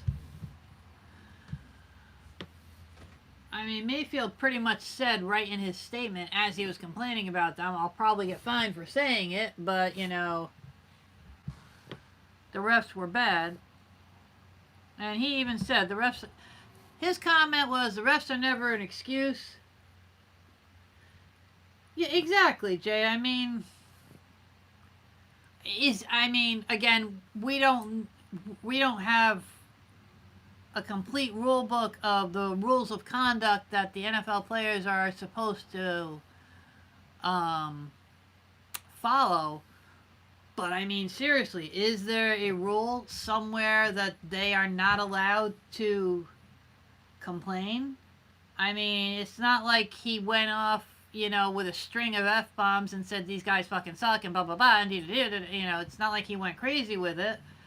But, you know, he said the refs are never I'm quoting, the refs are never an excuse. I will probably get fined for saying this, but it was pretty bad today.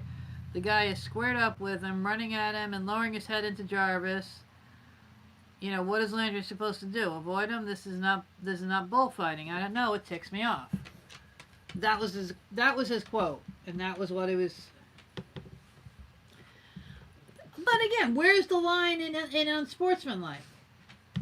Would you stop sniffing at the mic? God only knows what that sounded like. God, if Daddy saw you do that, he'd bop me in the head. Sorry if you guys heard a humongous snort.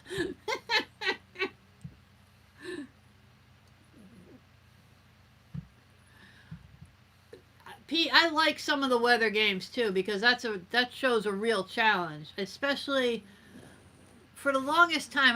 I can't find the picture anymore. I think it was on a laptop like 3 laptops ago, and I lost the picture. But I had a beautiful picture behind the Steelers, Ben dropping back to throw, and there was like that light snow falling enough that you could see it, and there was a light coating of snow on the ground, and you saw the line here, and it was perfect because you saw up on the board, you know, like the reflection of them, and it was just a really good game, and it really puts a whole new level into play. especially like someplace like Lambeau Field or something like that.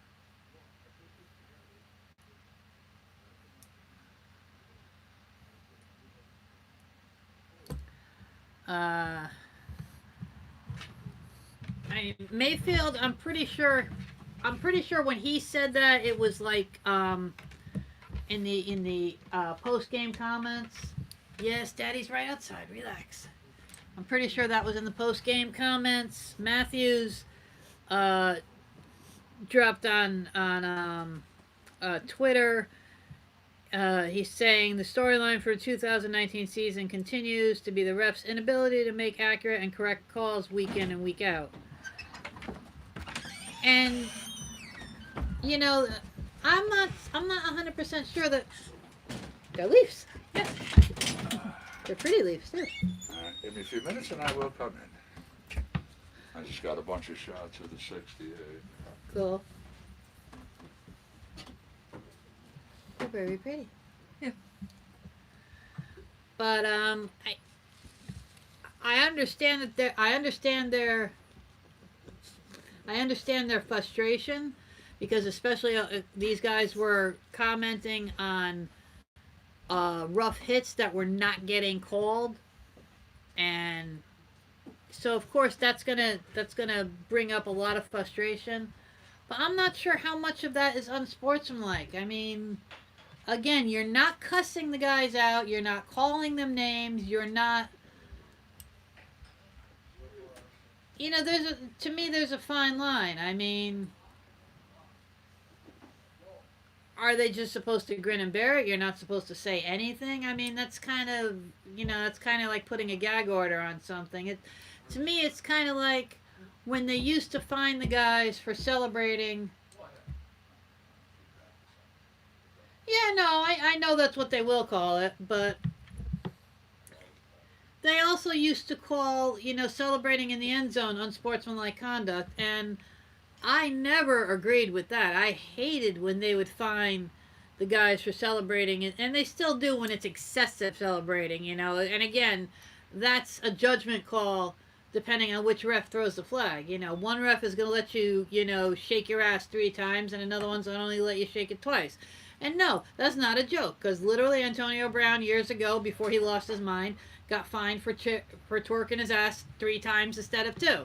So I'm not even making that up. That's the sad part.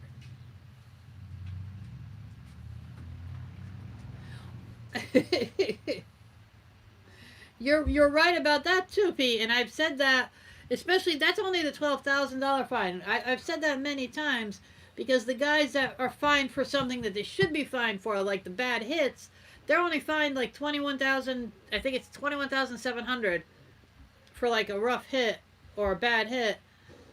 And that's not a deterrent to these guys. I've always said that's like, $20-25 to you and me. It's like, oh, fine, here, take it. I'm not gonna, lose sleep over it. They don't lose sleep over these fines, but it's the point of the matter. You're not finding the right things. You're not doing the right things. You're not deterring the right things.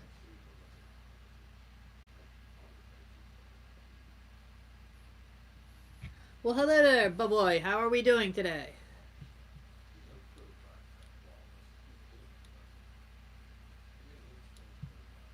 It is I, JC, with her little co-pilot, Chase the Face.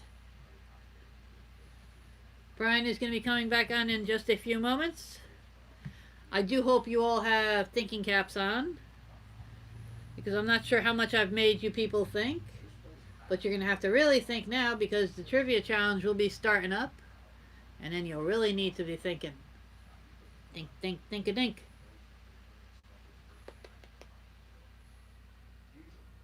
I mean, sometimes things amuse me, and sometimes again, it's just those things that make it. I mean, here's another one.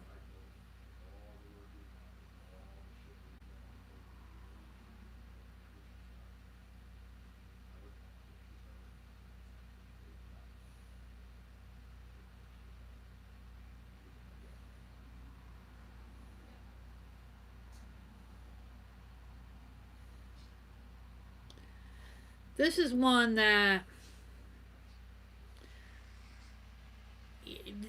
this one is going to get touchy because it's going to get really.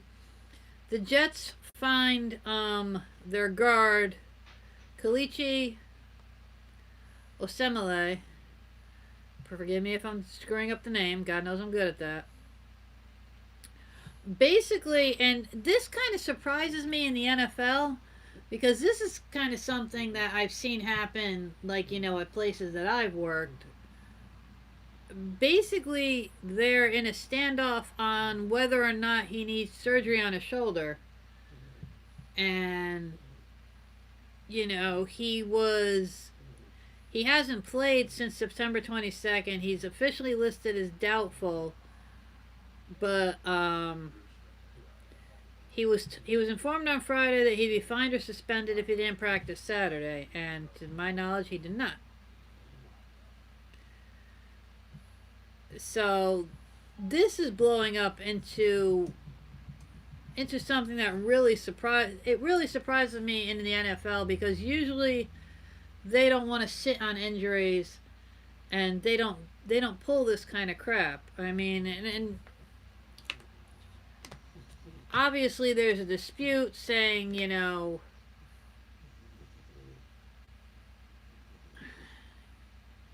he's saying that he needs surgery to repair a torn labrum. The Jets are saying he played anyway. That one's going to blow up into something bad, and it's going to look, and bottom line, I think it's going to make the team look bad in the long run. And it may make the Raiders look bad because they got him in an off-season trade with the Raiders, and at least the Jets say. Now, again, none of us were there during the conversation, so what they're saying now and what is said behind closed doors, we all know could be two completely different things. But what they are saying they were told was that he had a words. They are saying that he had a pre-existing condition, but he could play. And that he was cleared by team doctors and an independent doctor to play. He's saying that he needs surgery.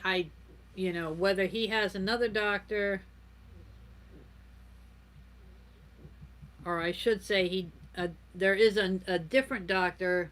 Basically, there's conflicting reports from doctors.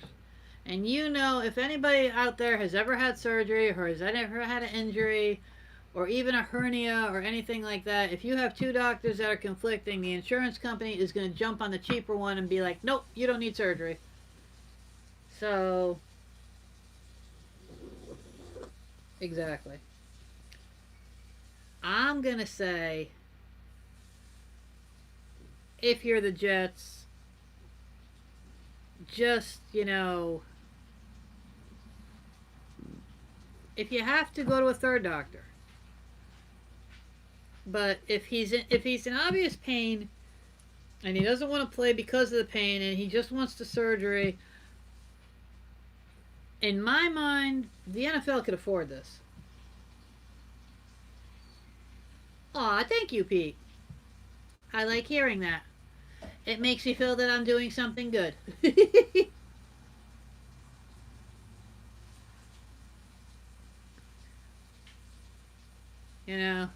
I would never mind, breaking into the actual ESPN world and getting out there and having, an actual, being even, obviously not my own show, but being, on one of the shows as, a co-host or something like that. I would love that because I don't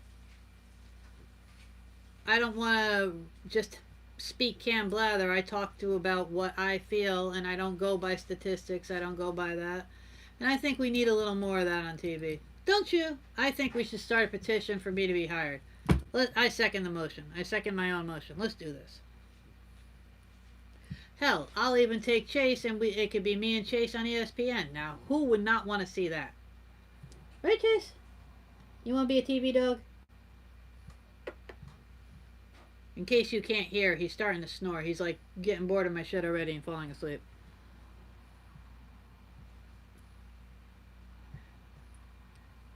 But you know, bottom line on this, guys, we're just gonna keep hearing about this, and obviously he's not gonna play because he's not gonna. If he feels that he can't, he's not gonna push himself to it. His union is basically gonna file a grievance.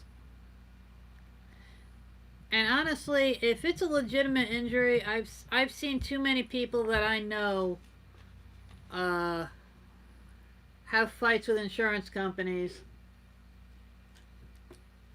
have the insurance companies postpone or straight up deny surgery. That not only has fucked people in their job, but like I know people who have been permanently disabled from it. I know people who have never gotten the strength back, you know, in their arm, shoulder, whatever. You know, it's this guy's shoulder.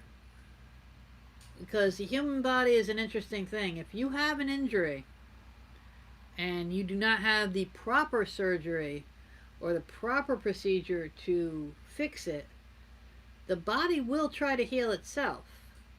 And a lot of times it will heal itself incorrectly just because it has to seal the injury. And when I got that dog bite on my hand, they were jerking me around for so long, my hand, my two fingers started to web themselves together because I had an open wound that they kept pushing me and jerking me around to different doctors. Meanwhile, my hand was like, well, if you're not going to do it, we're going to have to do something. And it literally started to web together. Like my two fingers almost were like permanently, you know, attached. That would have been an issue and a half. Fortunately, I opened my mouth to the insurance to the workers' comp, and I said, "Okay, look, I have medical insurance. I'm going in for a surgery tomorrow. If the major insurance company has to pay this bill, they have an entire floor full of lawyers who are just going to come after you. It's going to be out of my hands. I'm not going to do it. They're going to do it." Amazingly, within the hour, they said, "Good luck on your surgery." You have to yell at the right person. Yeah, I know. Mommy has to be tough sometimes. I know. Mamas are tough. You know that. Not as tough as pugs, but we're tough. But I think I hear the big guy. Nope. I don't hear you? Nope. Who are you then? I'm quiet. You are not. Did you grab your laptop? Obviously not. Well, I could have waited until you sat down to say it, but I wasn't going to do that.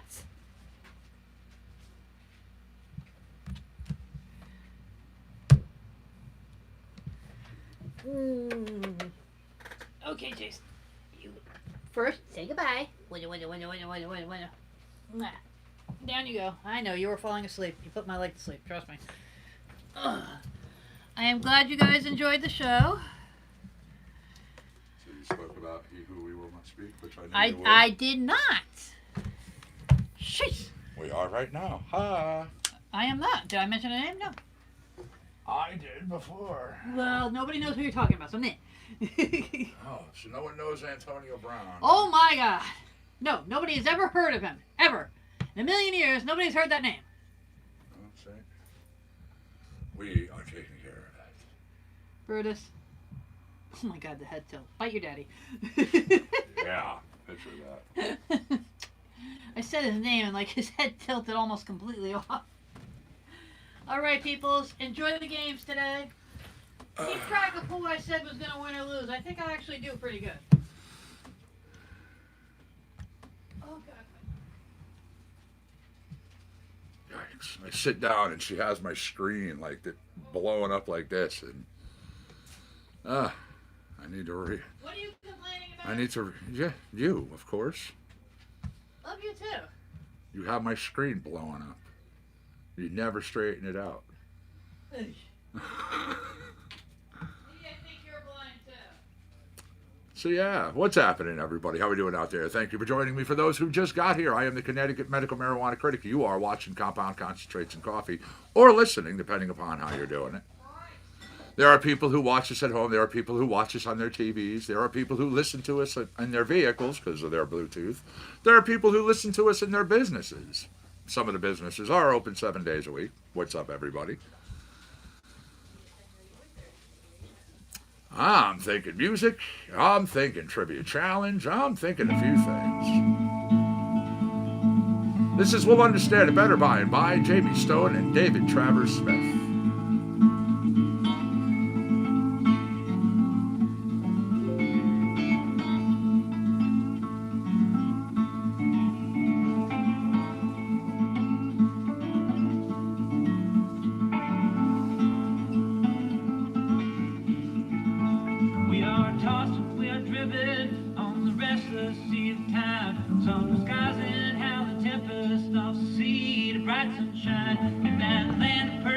YouTubers, hit those thumbs up if you would be so kind.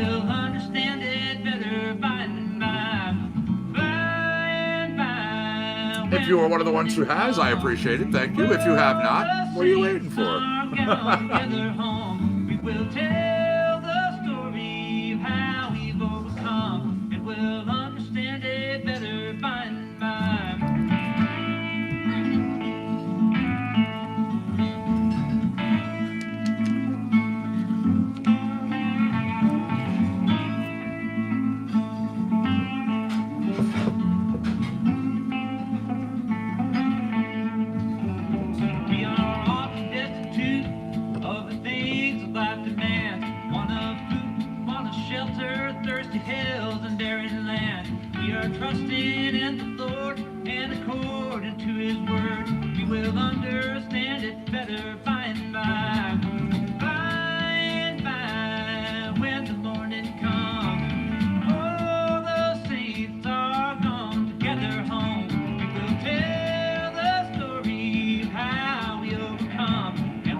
Shares.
That was We'll Understand It Better By and By, Jamie Stone and David Travers Smith. Here is, you know what, little global genius, it's Still Missing You.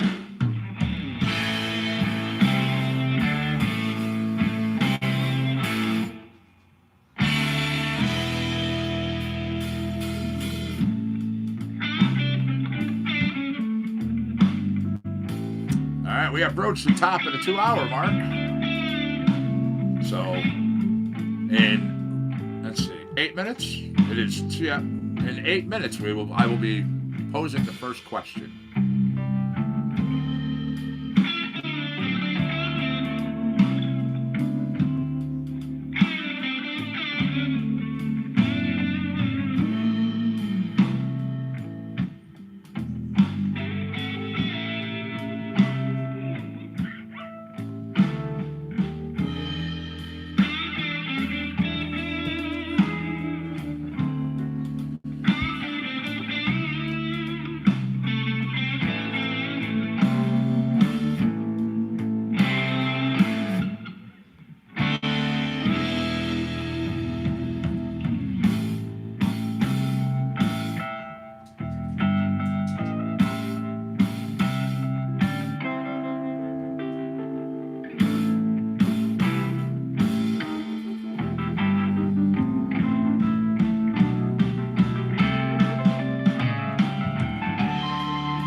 Good too. I like that one. Still Missing You, Global Genius.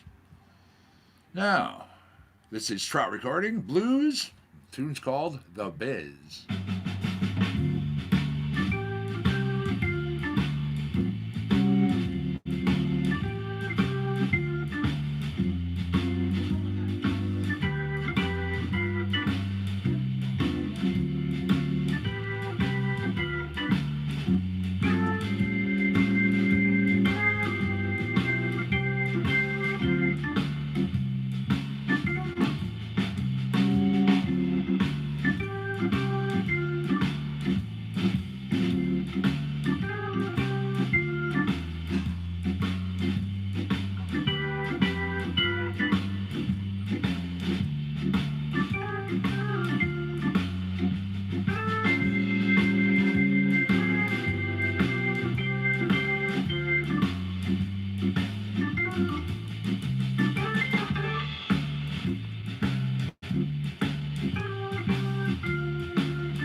everybody.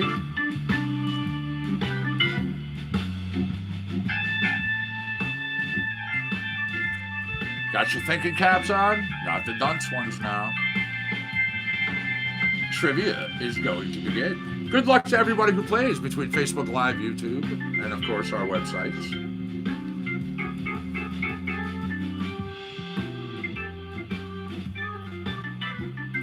Who invented the magnetic compass? Was it the Chinese, the Italians, the Germans, or the Americans?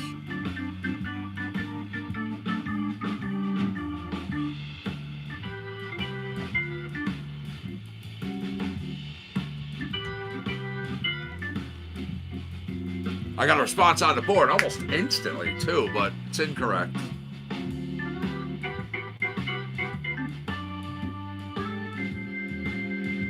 There you go. Yep. That was correct. The Chinese are the ones who, in fact, invented it. Good job. YouTubers on the board.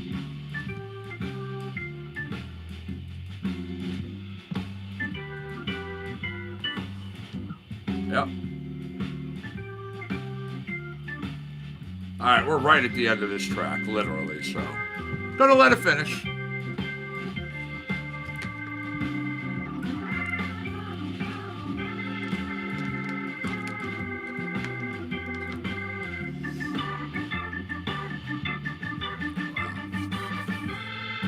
Getting a little darker out there. It's only supposed to be overcast today.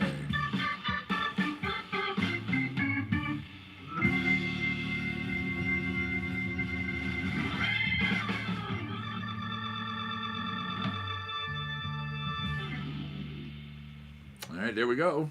The Biz. That was Trout recording. Continuing on now. When I Came Home Later. Nope, that's a slow tune. No. Slow's got to go. All right, Fine Till the Wheels Came Off.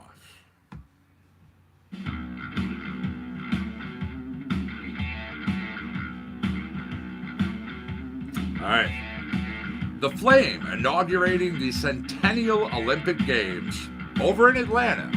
This occurring on July 19th, 1996, was lit by what well-loved athlete?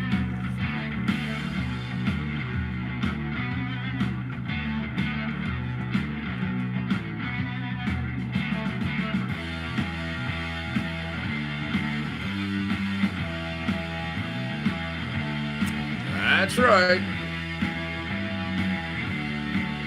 There you go. Most people know him as Ali, but the gentleman does have a first name. Right, it's Muhammad Ali. Good job, good job. Yep. Then again, some others just say Cassius Clay, and they're like, who?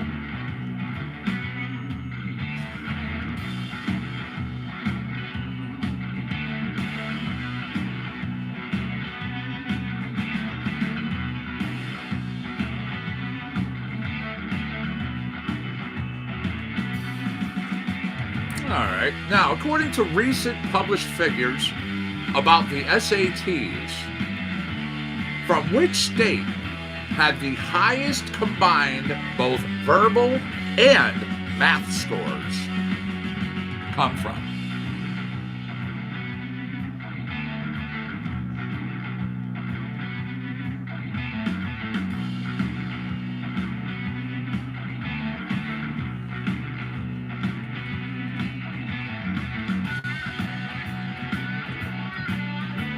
Ooh, good guess, but no, that's not what I'm looking for here.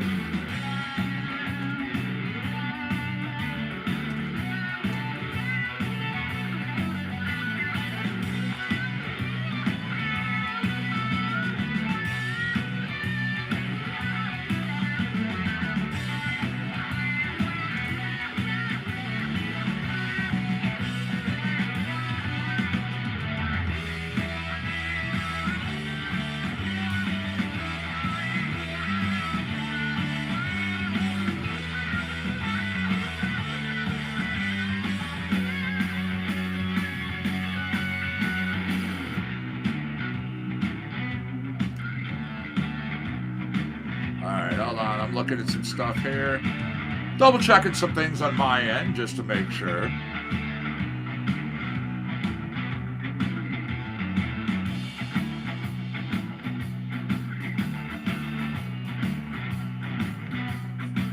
Well, all right, Minnesota is on the list. However, we have multiple states. We have Missouri, we have Iowa, we have Wisconsin, we have Minnesota. Now, the numbers that I'm getting, Iowa coming in with 1,190. North Dakota, though, coming in with 1,195. Hey, Pete, hit the little gear and hit lower right corner of your screen. Hit the gear and hit playback speed. If you go 1.25 or even 1.5, it'll catch you right up to where you need to be. So,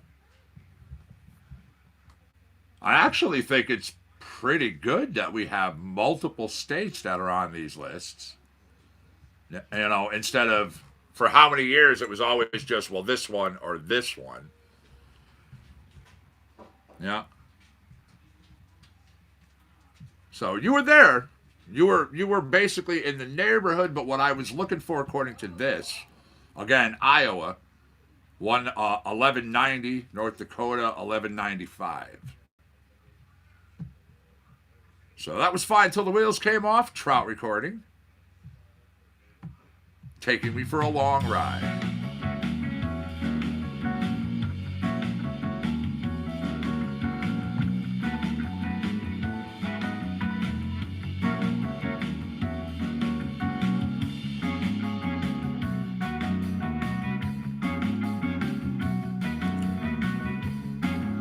All right, this one day of the year, San Francisco Zoo employees receive hundreds of pranksters calling on the phones, asking for people named Ted E. Bear, Ellie Fant, Don Key, amongst others.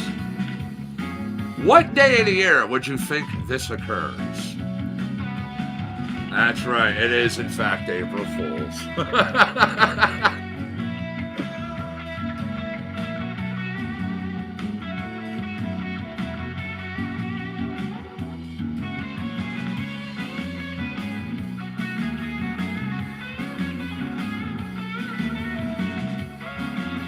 Yeah, I was looking for highest combined. So, close though. Close. Good job. And good job on your April Fool's one, too.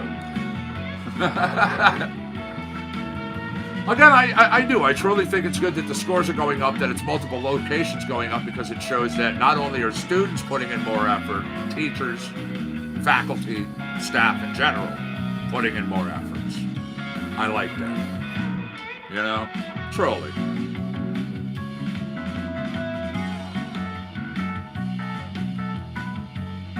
And if I worked at the zoo when those calls came in, I'd have to laugh.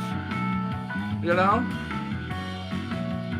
Absolutely. As a whole, individuals in general are, you know, their brains are being more worked. I'm sounding like an idiot as I'm trying to say, we doing not dumber things no more. I need coffee. I need some other things. I need some caffeine in general. But here we go.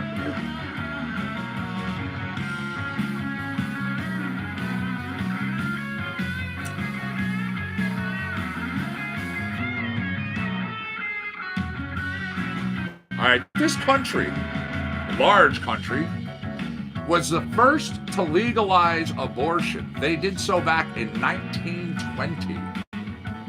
What country? What would I be? Who am I referring to?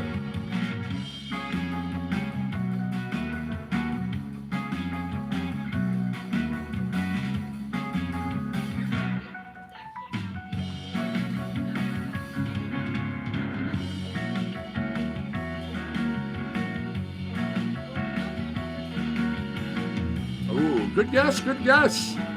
Not what I'm looking for, but man, Facebook and YouTubers at the same time saying Mexico.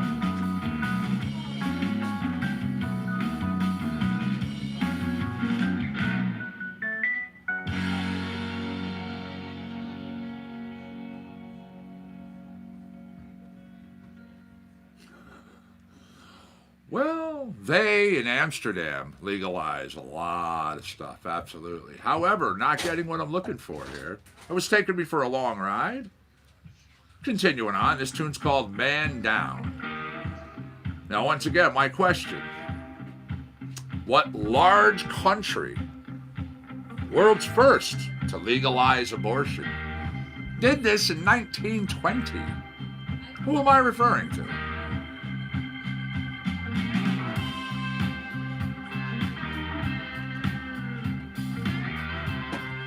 Hello, my boy. I know you've got your toy. That is correct. Good job. Yes, the Soviet Union.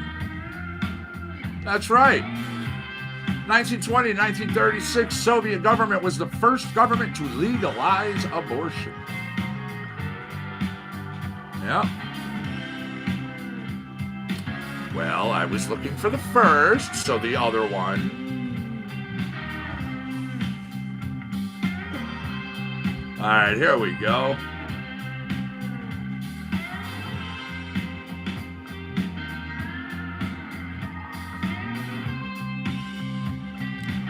Just moments after Ronald Reagan was inaugurated as president, 1981, January 20th, this historic event took place.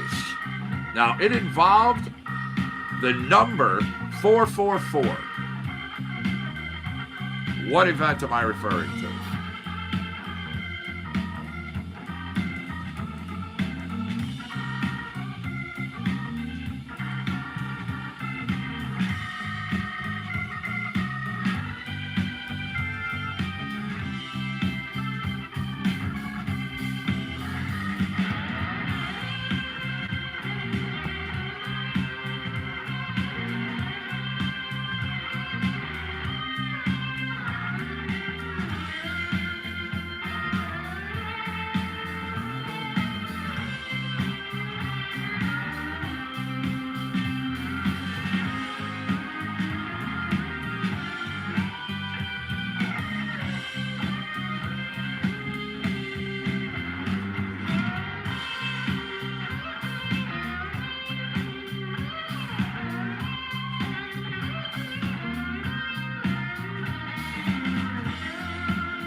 Ooh, did I get people with this question? I don't see an answer on either side. Just moments after Ronald Reagan inaugurated as president on January 20th, 1981, a very historic event took place. Now, this event involving the number 444, what am I referring to? There you go. Golf clap, multiple people having the right response, but YouTubers did get it on the board first. That is correct. The 52 hostages were, in fact, released from Iran. Yep.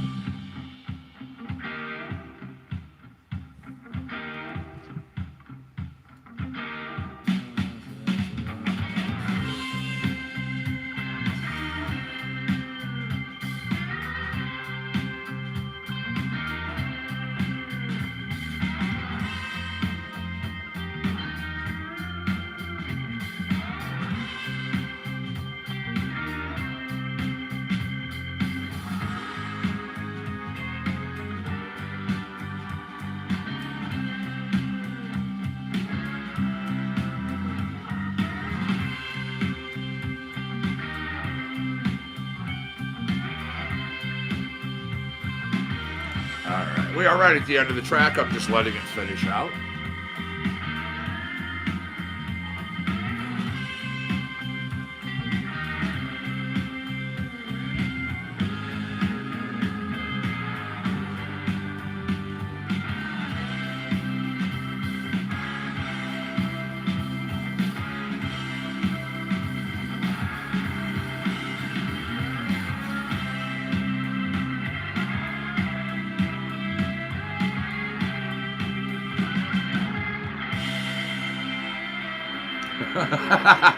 No, that was very close. That was a good job, honestly, on both sides.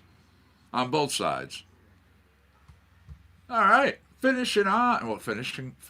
See, I've got to get me some.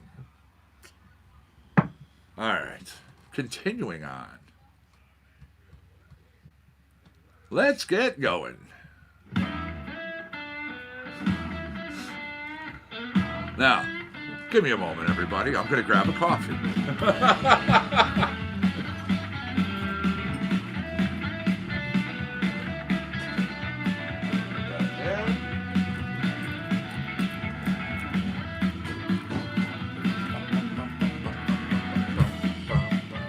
I just want to. Okay. For a moment, I thought this was a really short track. I wanted to make sure it wasn't.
This is actually, we're finishing up a thing of 8 o'clock coffee. Yeah, it was a bag that was bought for us. You know, it was really nice. Really nice of the person. Now, the next coffee we have coming up in our coffee corner to be critiqued. 5 Senses coffee. Dark Horse blend. A complete layer, they say. Juicy and full body. And I thought they were going to send us like, you know, a pound, maybe 6 ounces, a small little sample. Well, the 8 o'clock coffee is actually pretty, it's not bad, I have to say. I was kind of impressed. You know, will I go out and buy it all the time? No. Is it something that I will drink? You know, like this? Sure. Dark Horse Blend is going to be our coffee critique, our coffee corner. This will be coming up within the week. Yeah, this will be within the week. 5 Senses coffee. Looking forward to that. Again, that was the first of 7 companies that are sending us out coffee. So, that's pretty cool.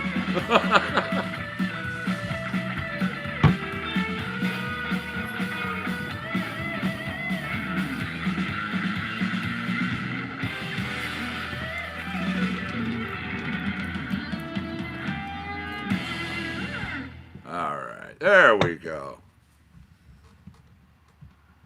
Absolutely. It's been a banner week, honestly. I mean, you know, many businesses, many companies have contacted us, and, you know, we've had quite a few people coming in the streams on both sides.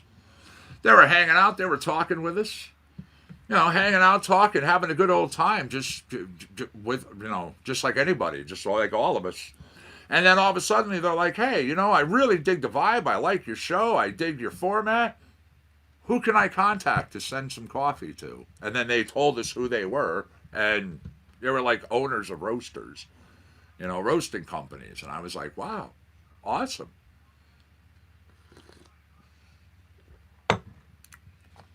There we are. let's get going. Next up, this is Peach Pie.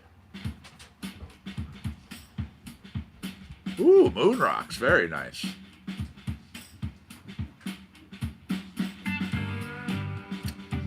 Okay. I'm looking for two things that back in the late 60s and early 70s, individuals would burn as a form of protest.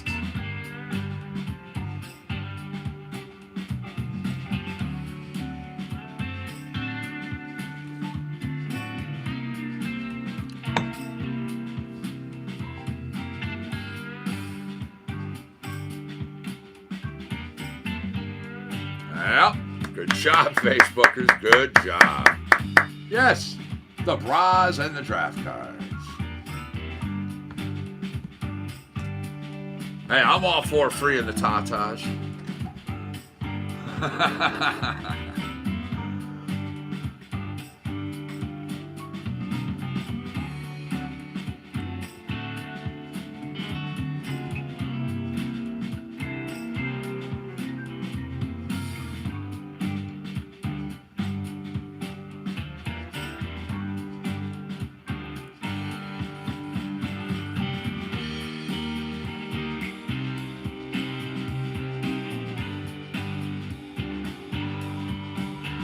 There we are. When in 1870 to 1900, American inventor Ives McGaffey and British inventor Hubert Cecil Booth turned an air pump backwards, attached an electric motor, they created a machine called an aspirator. Now, today, virtually every home owns one. What am I referring to?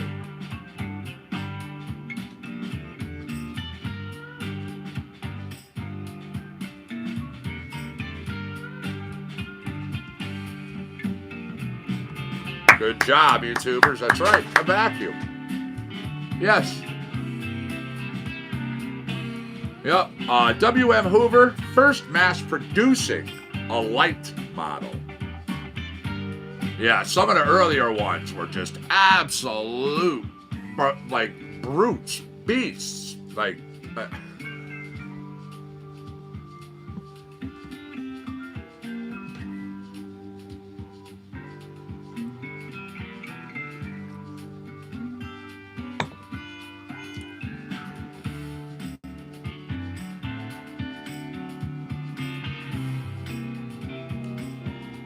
all right.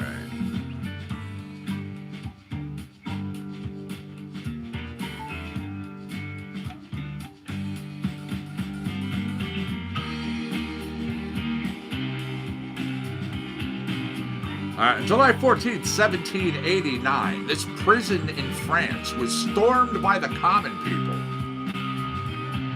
What prison am I referring to?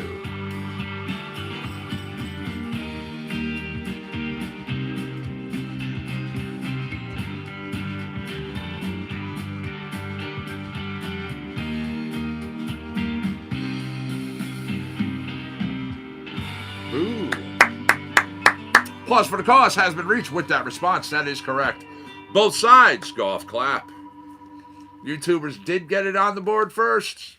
Very nice, very nice. That's 5 points that has been achieved.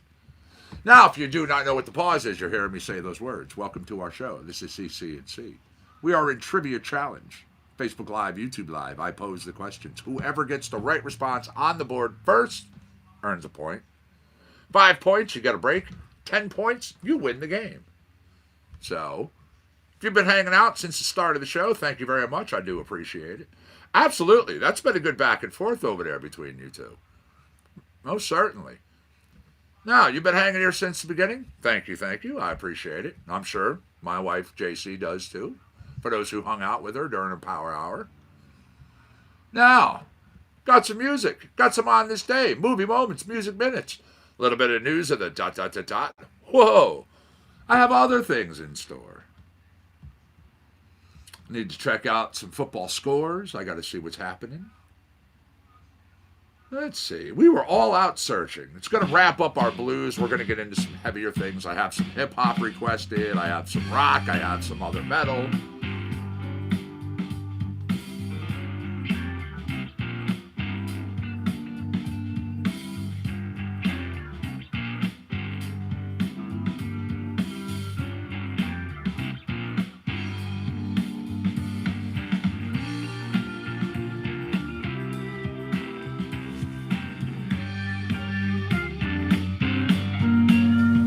There we go. Everybody can hear the music and hear me good. I want to make sure one's not overriding the other or not blending in. Good morning, David. What's going on? How are you? Thanks for joining us there on YouTube. What's the good word? Cool, cool.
Anybody else thinking like ginger baker, cream, like, you know? Not saying it's a bad tune, I like it. But man.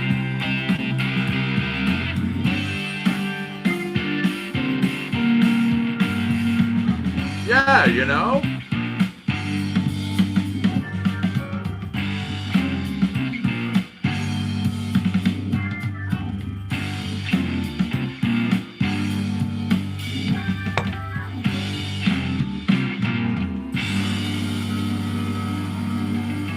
Hell, I'm even picking up like some Uriah Heep in there.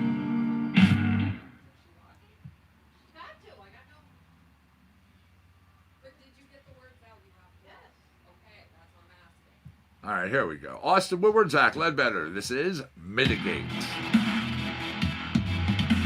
Oh yeah. Oh, absolutely. I have stuff like I still have Cream vinyl. Yeah. Give me 1 second. I will be right back. I just gotta grab a cable.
Canned heat, right? Yeah, yeah. Another good one for sure.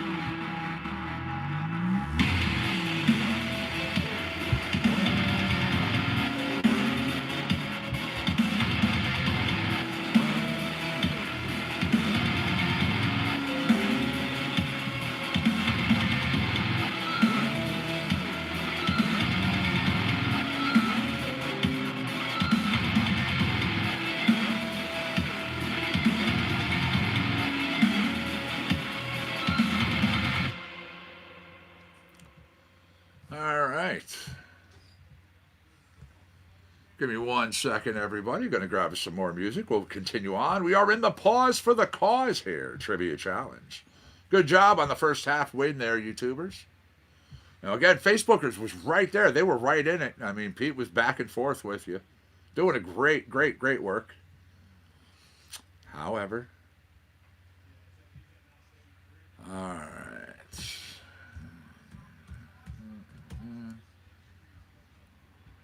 Jump down here. All right, this is called Tank, coming to you from Austin. Ah, man, I'd love Pantera, Megadeth, or Iron Maiden. But you realize, as soon as I started playing that, I'd get yanked off the air. Instantly. Yeah.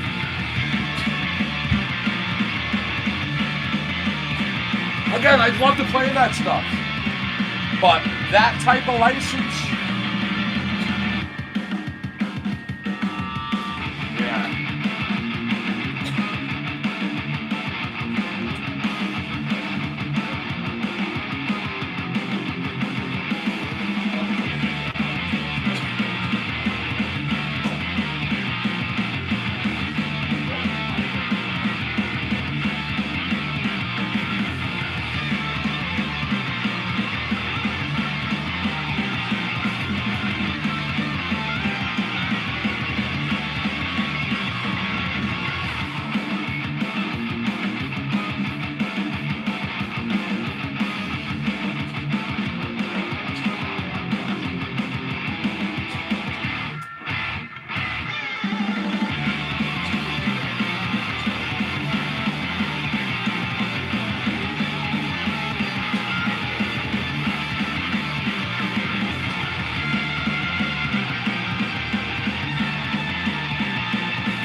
Well, I know you know, but again, we have other people on the show. Maybe they don't.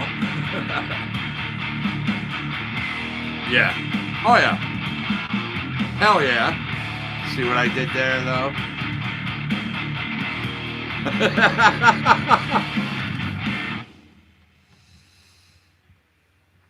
All right. That was Tank. Now let me jump up here.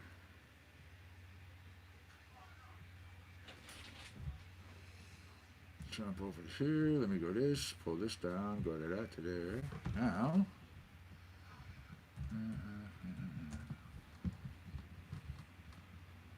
There we are. This is Stare into Madness.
Well, this is one of them. You have yeah, my other. Yeah, this is her vest. That's her vest. Yours doesn't have the pink on it anymore. It does. Does it? It's all over there. Oh. I like the pink And there's on it. no patches on the front. Mine's fully patched. Staring the Madness. There you go. Next up is Reigns of Ignore.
Now, notice the weights. Notice the weight difference. Yeah, notice the weight difference. All right. You were asking about Black Label?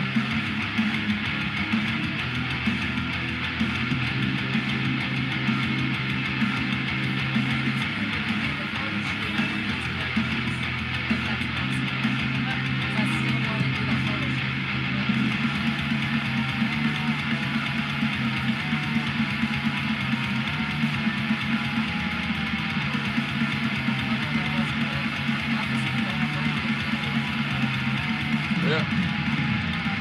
I'm wearing my football jersey, so it doesn't quite go with the leather vest. Oh yeah, but just over it. Yours is at least 18 shirts. Mine is a big. There's a difference. Yeah, these are heavy. Yep. And also like These were custom made. big. I was Bigger? yeah. Those one picture. These leather pants I had custom made, custom ordered. It was a reward for myself when I was losing all my weight. I went from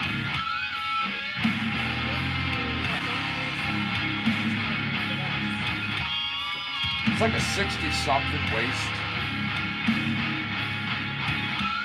This was a 50.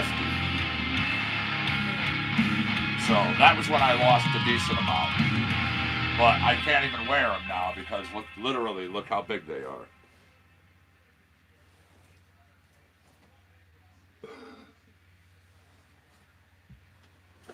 But yeah, they're heavy. I mean, it's good leather. Also, the reason I did it is because I wore these when I go riding.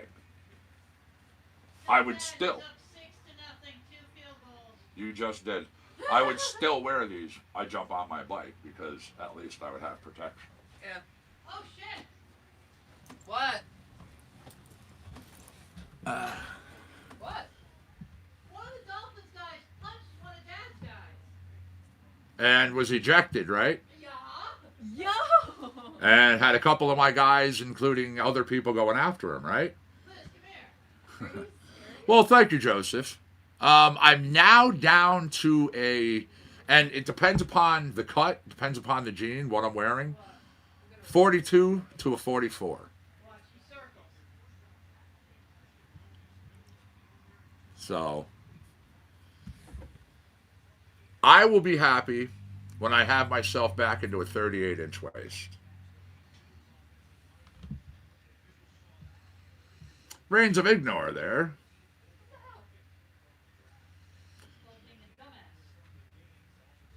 Now I'm jumping over here because I had some requests. Well, since you're playing Austin, could you? Sure, I can play Echopraxia.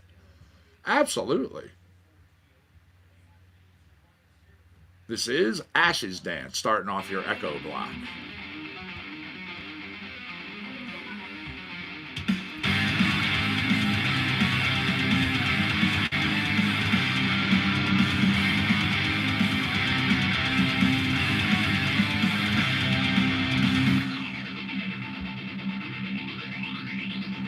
Rachel, how are you, my friend? Nice to see you in Facebook land. Thanks for joining us. What's the good word today?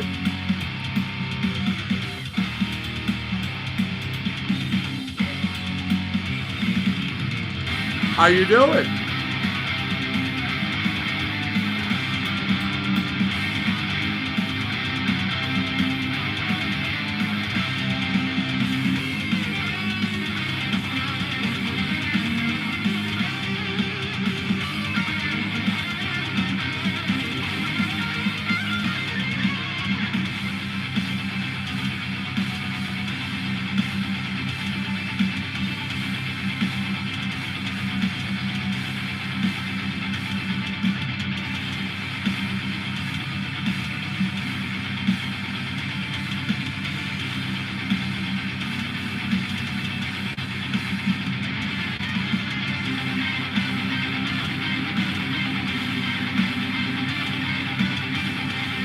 Absolutely.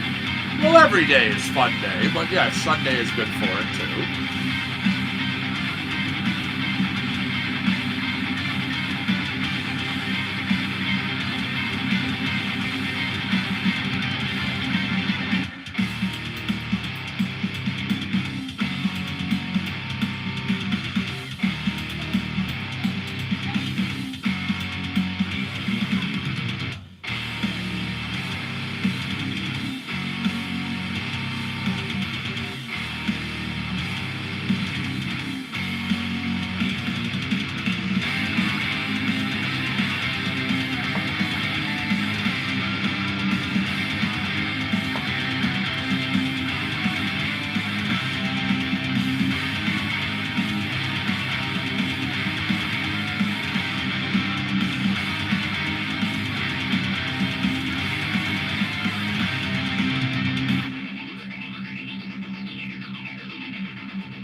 All right.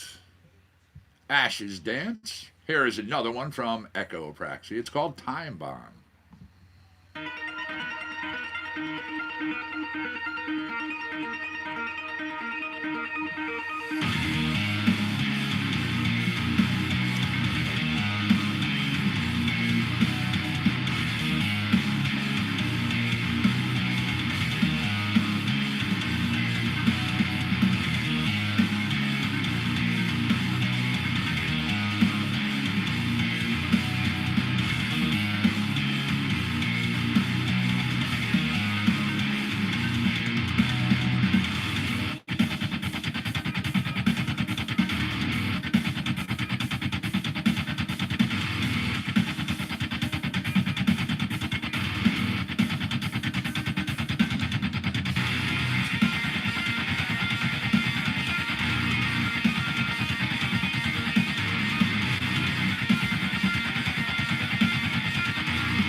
Actually, yeah, there's a bunch of video people can pull up and watch.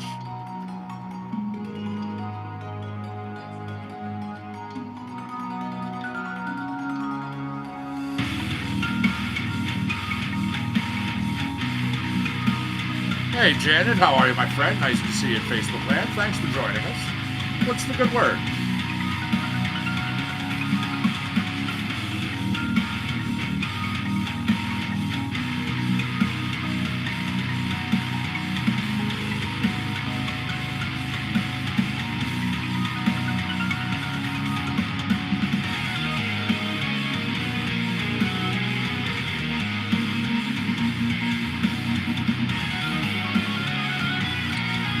How are you over there? Nice to see you, Janet.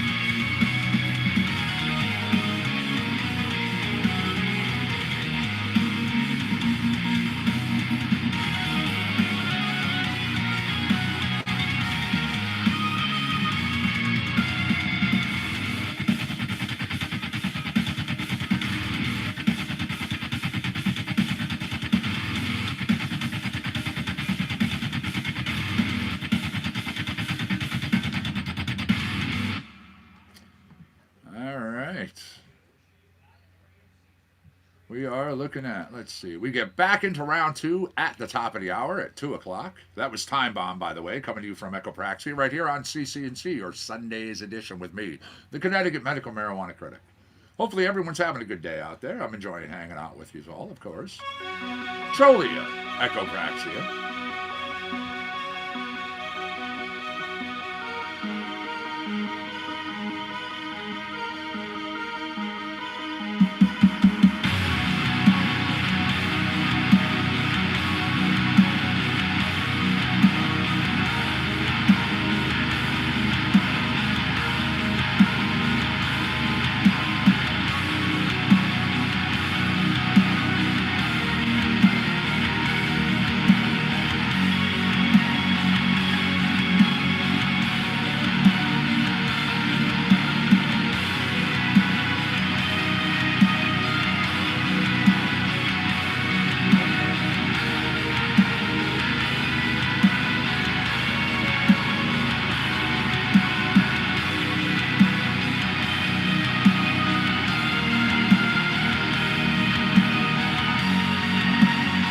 Beef stew sounds good. Yes, please. Do you deliver?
Okay.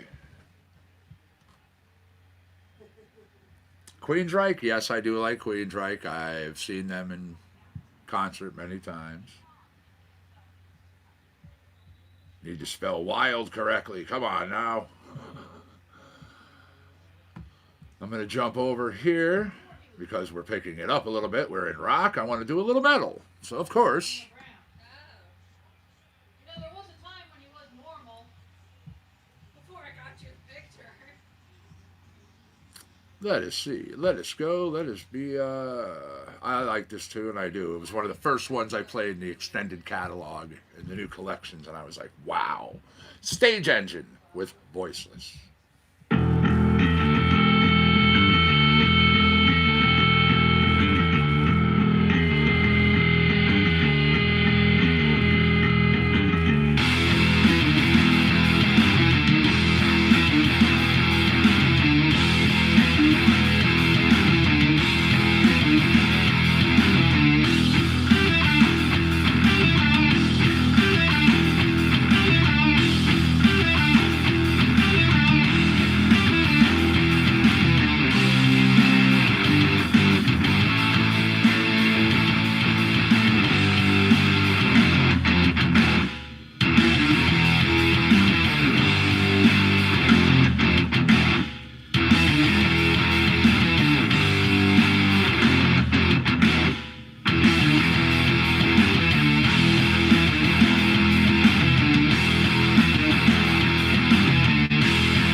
I'm gonna go over here. I'm gonna go Wasted by Cruel Living instead.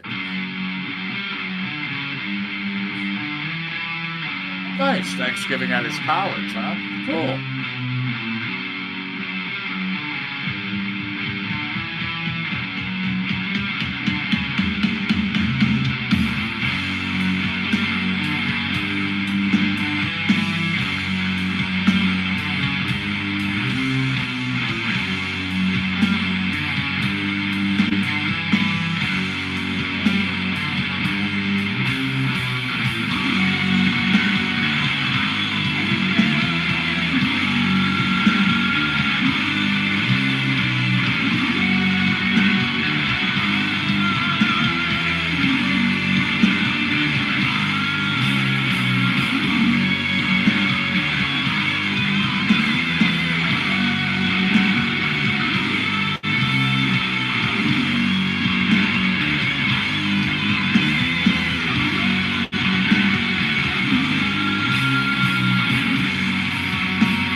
Wasted by Cruel Living. Also Voiceless Stage Engine. All right, next up, Dawn Rocket.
You have 10 minutes before we get back at the round table.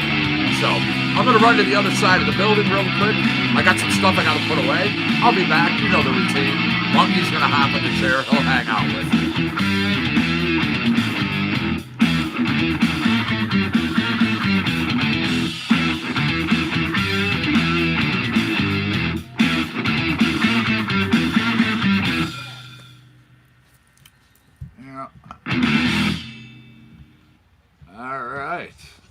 I do like all that stuff in that new extended catalog, man.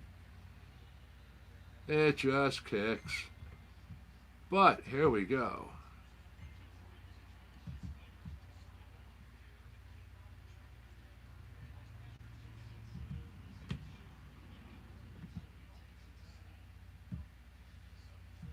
Starting this little block out with Cholia.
you very much. Good job. Good job. I'll take it from here.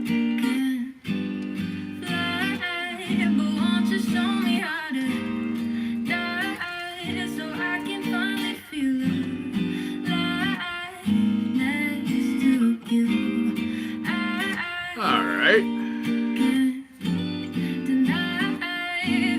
Everyone have a good pause. Do what you had to do. I hope. Had plenty of time coming at you. Now, when we last left trivia, YouTube, first half winners, 5 to Facebook's 1. So Facebook is on the board. They did prevent a shutout.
Again, Monkey's gone shopping and is going shopping some more. Believe me. He is going to have his own little photo shoot coming up. He's getting his own webpage. He's getting his own Facebook page. It's rather amusing how people have literally latched on to Monkey. I think it's great, but it's amusing.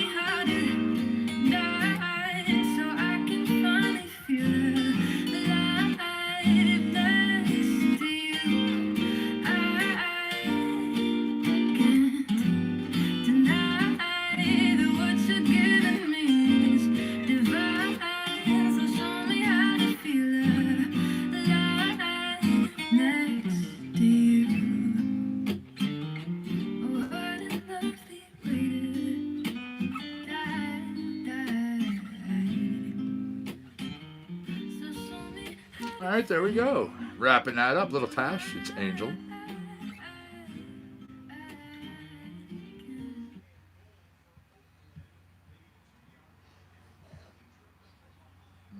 right. I just clicked the button. I'll have a question. Let me grab us another track as we get back into round 2. Good luck, everyone who is playing. How we doing? What? How are we doing? I understand, doggy. We're fine. We have a broken foot because somebody doesn't realize that humans have feet and that you step on them. He just looks at me like, whatever, man. Yeah, all right, gonna cue this up. Little Nicolot, it's called Second Line. There we go.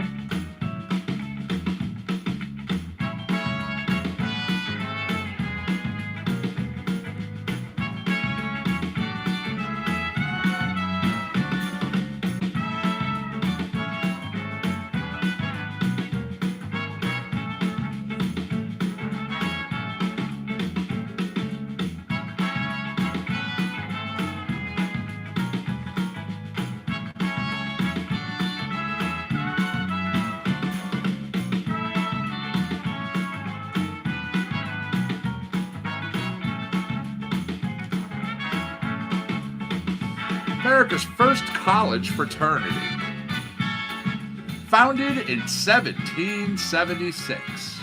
Now, this was founded at America's second oldest college. What fraternity was it, and where was the college? What place?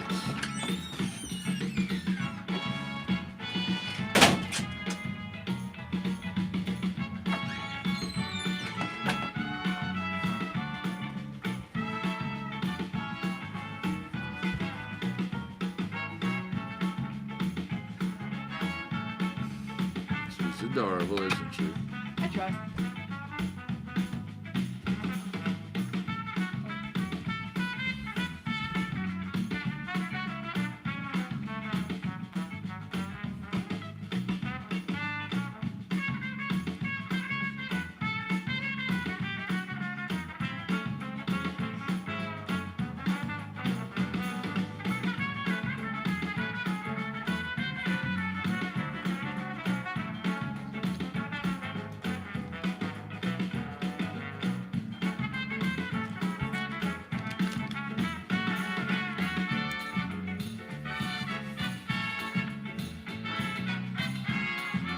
That's correct. Good job, YouTubers. Phi Beta, William and Mary. William and Mary, founded in 1893. Yeah.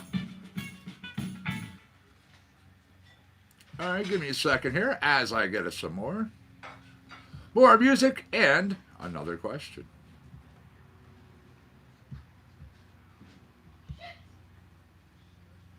Falling for perfection.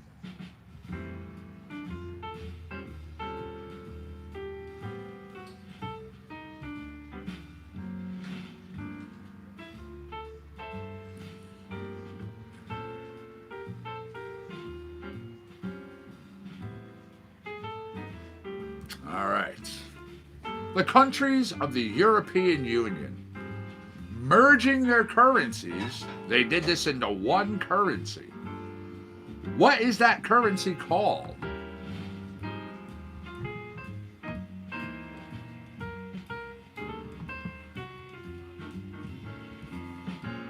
That's right.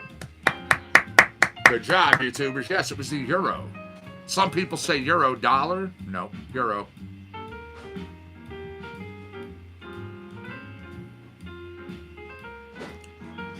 Hey, Pete, I think you fell behind again, my friend. Click the gear, click speed, or refresh.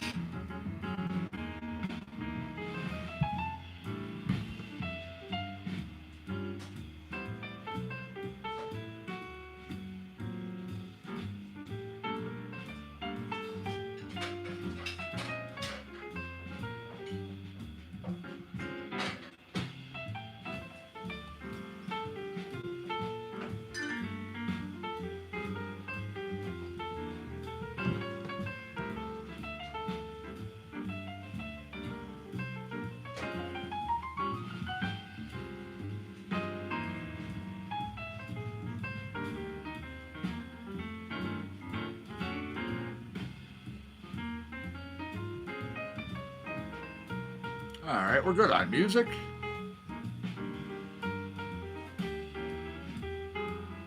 All right, what well-known businessman was appointed the chairman of the Statue of Liberty Restoration Project, which occurred in the 1980s?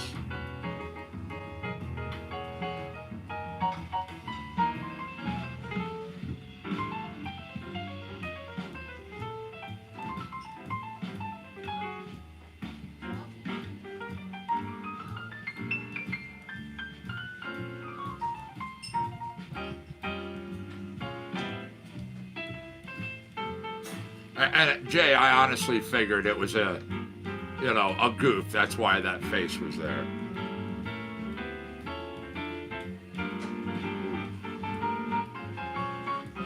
Pete, you are way behind, buddy.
I have responses to my question, but I'm not getting what I'm looking for here.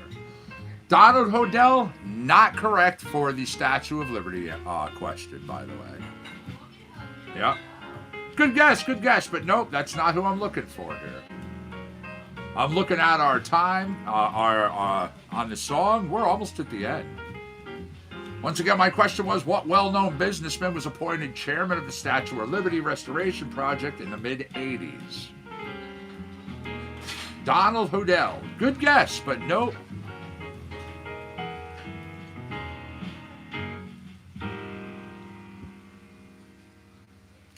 All right. I was looking for Lee Iacocca.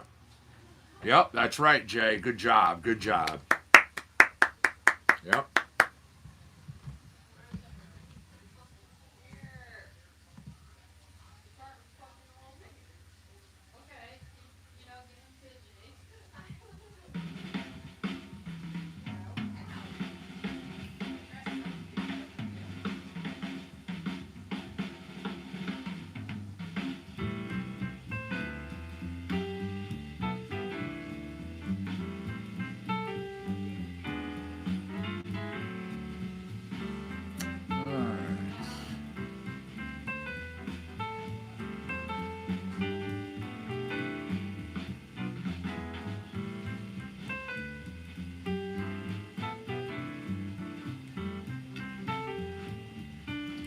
All right, in 1212, hundreds of children hoped to march from Germany to Jerusalem in the name of Christ. Most sold into slavery or unfortunately perished. Now, there was a two-word name for this historical event. What am I looking for?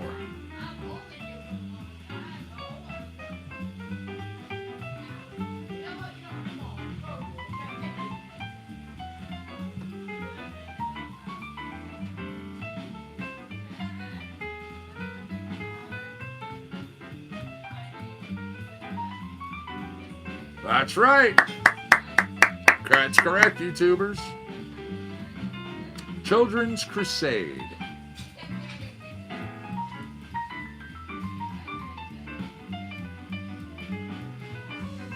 Yep. A failed popular crusade by European Christians to regain the Holy Land. Yeah. Crusaders left areas of northern France led by Stephen of Cleodes. Excuse me. And Germany led by, was Nicholas? Hold on, I don't remember. Led by Nicholas, okay. Where are we at here? We are halfway through the song. Good afternoon. How are you, Annabelle? Nice to see you over there in YouTube.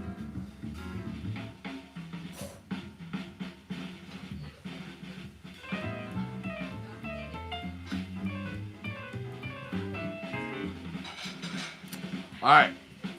One of the greatest celebrations ever seen in New York City. This occurring in 1883 in May, as a matter of fact. Millions celebrating the completion of what engineering marvel?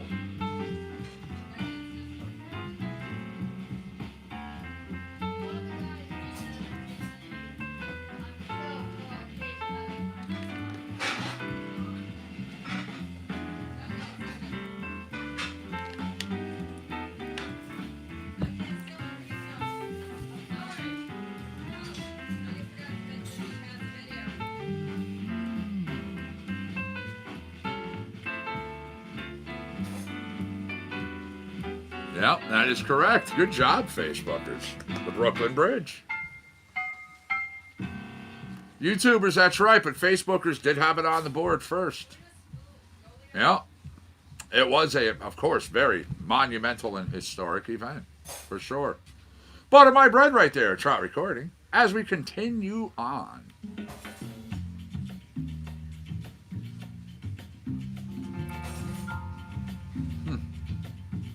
So Facebook seems to be working a little better for you today over there, huh, Pete? Yeah, it happens. That's what they're both here for.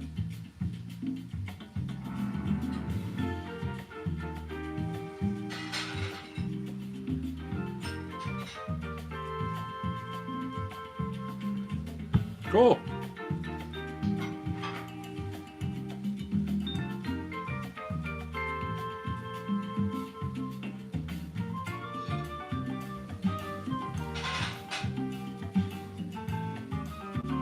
All right, let's see.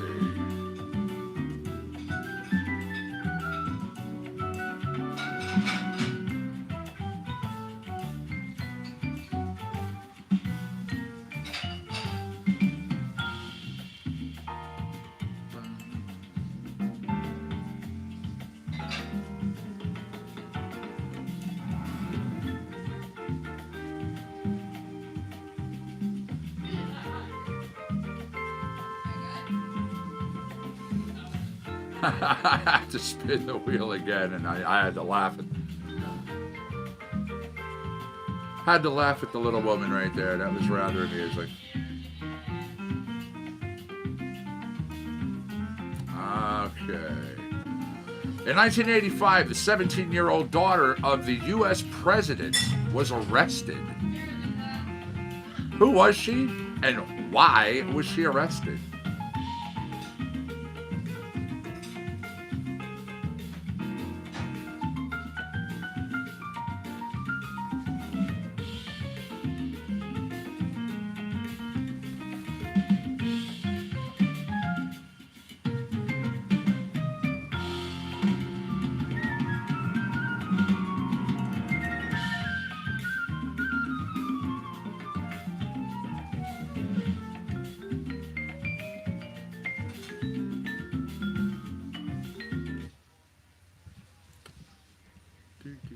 It's one of those that just literally, they were still playing and somebody just went click. Live at the Blue Note coming at you, Little Breck Bourgeois. And there you go. You have part of it. You have part of it correct. Amy Carter is right. Amy Carter is right. However, Facebookers got the correct response up. Amy Carter and demonstrating apartheid. Good job, Facebookers. Yes. Yeah, in 1985, the 17-year-old daughter, Amy Carter, while demonstrating at an anti-apartheid demonstration outside of South African Embassy in Washington, D.C., was arrested. Yeah. So, good job, Facebookers, good job.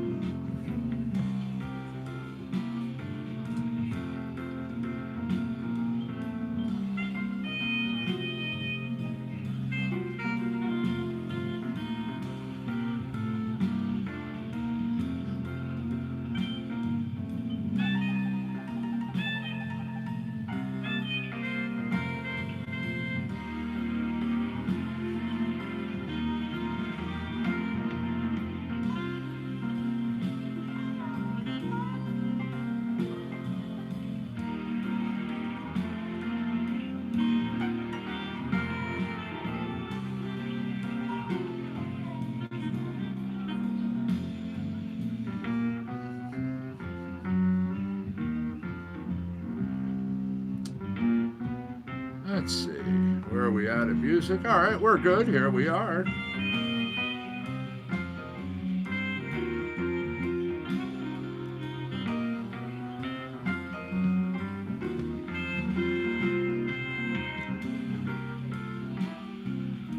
All right, in 1993, Alexander Shabalov, Alex Yermolinsky, and Boris Gilko have been national champions in what sport or activity?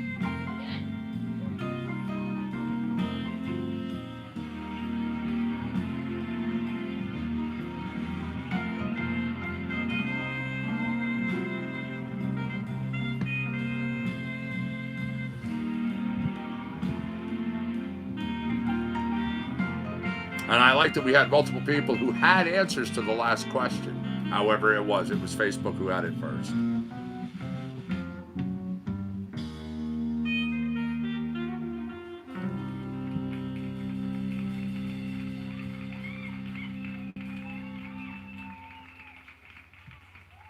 Some Brian Wythcombe.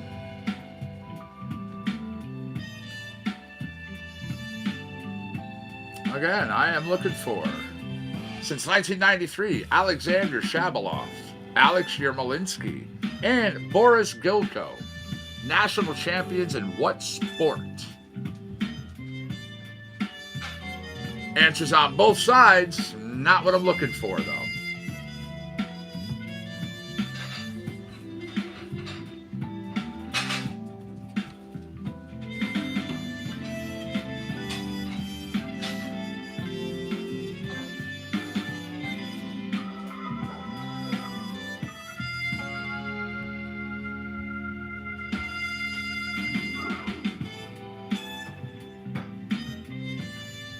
There you go. That's right, Facebookers. Chess. That is correct.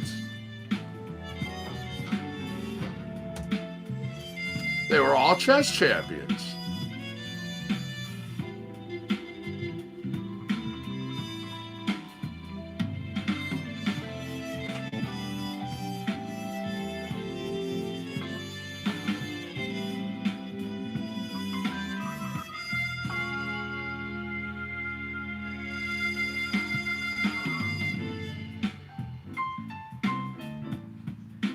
All right.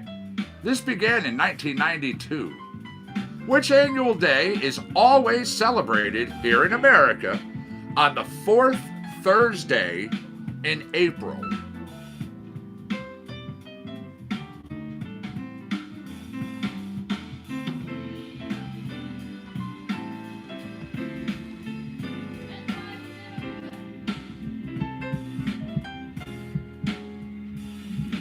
Ooh, a real quick guess. Both sides, however, no, not what I'm looking for. I've got Easter, I've got Earth Day. Not what I want here, not what I want here.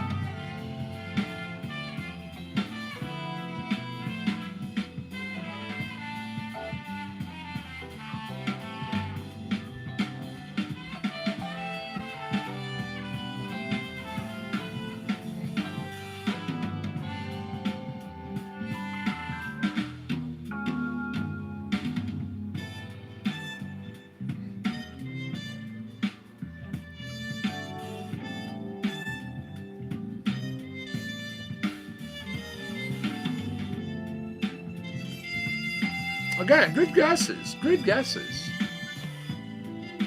No.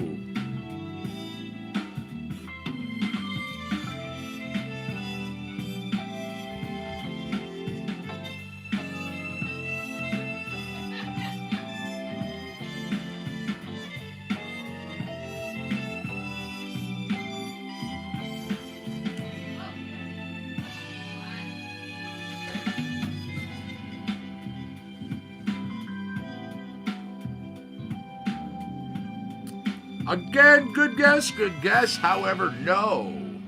And we are right here at the end of the track, which means we're wrapping up the question. What I wanted. Yeah, annual day, always celebrated in America on the fourth Thursday. All right, well, it is a take your to work day, but not kid, it's daughter specific. That one is take your daughter to work day. Yeah. I believe, isn't there a take your, like, one's take your daughter, where there is a take your son, and stuff like that? Hell, I think even some places do a take your pet to work day, if I'm not mistaken. I'm grabbing us another track here. This is Up All Night.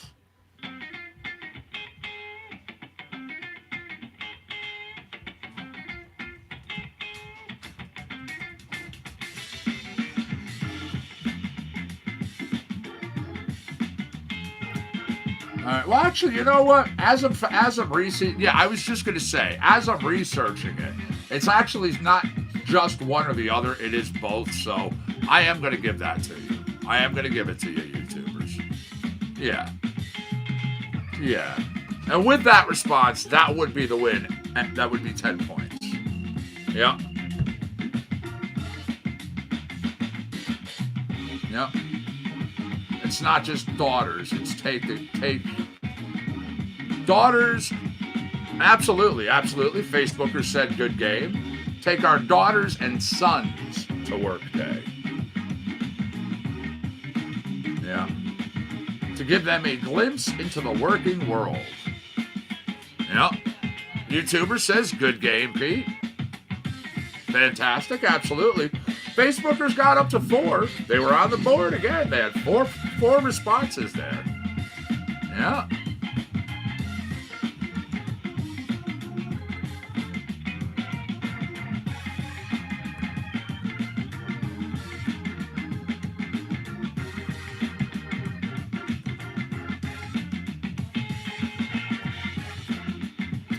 Yep, see, I was right, though. The entire week of June 22nd to the 26th, take your pet to work week. Then it's Monday, June 22nd, take your cat to work day. As I said, there's a lot of these now.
Shit cuts off short. Let's see. You know what's coming up, though. Comes up after every trivia challenge. The winner gets the song. They dedicate it lovingly to the loser. Yeah, a little Nico Fuzz, little Barba sauce ditty. It's called Kicking the Ass. Oh, get that over there. Here we go. Got to cue it up and get it out to you.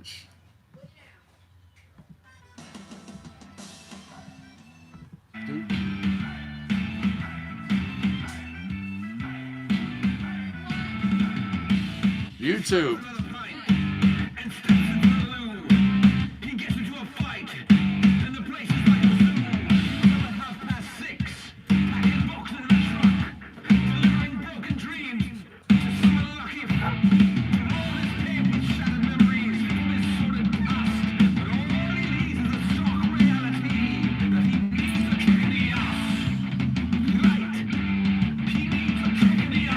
You know what's happening. You know what's happening.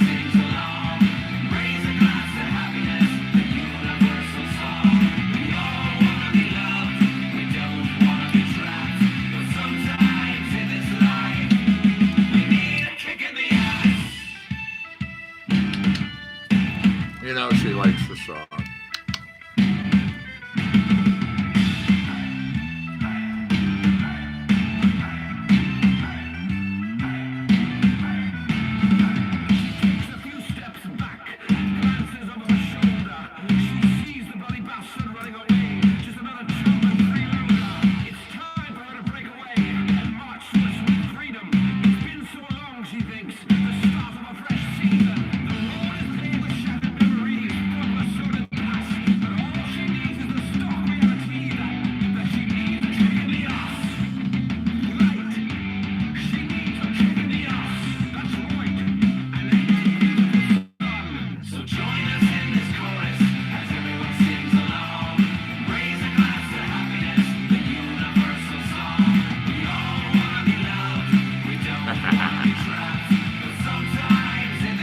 That's her little thing.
There you go, Nico Fuzz and Barbasauce kicking the ass once again. Good job.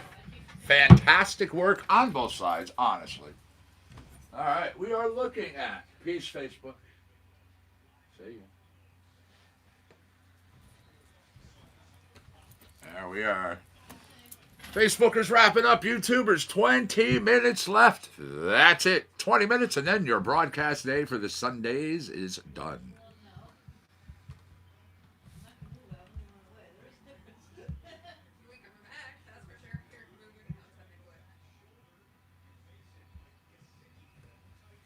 I'll help you pack. Let me know when. I know she didn't hear me. Sweet potato pie. 1 second. I heard what y'all were talking about. You didn't hear my response. I said, well, I'll help you pack. Let me know when.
sweet potato pie.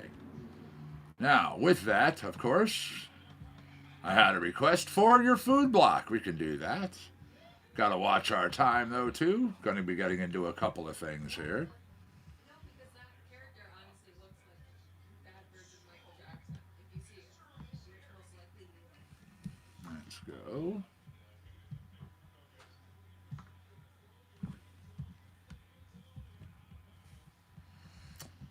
Start out with a little swamp gumbo.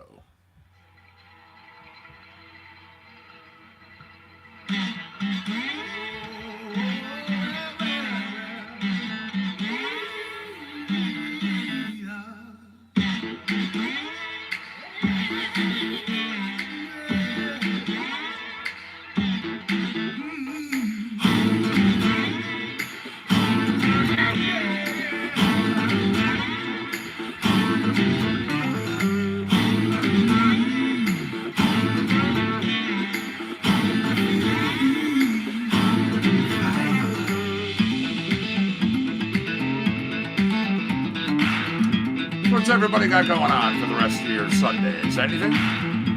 Nothing? Kicking back? Going out?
I own two of them.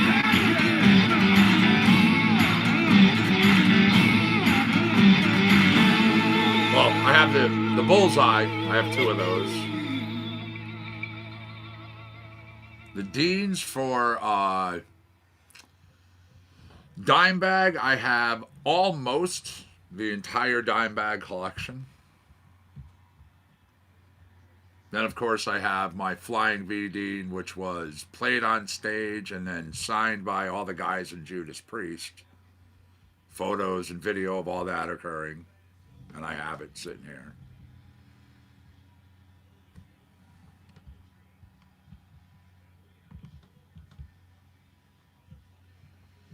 All right. Going to give you your main course. This is going to be a modified food block so we can get into the Echopraxia and, of course, our theme song. Little Burnt Ends.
Burnt End Bonanza. Again, filling up your food block, giving you a little something, something.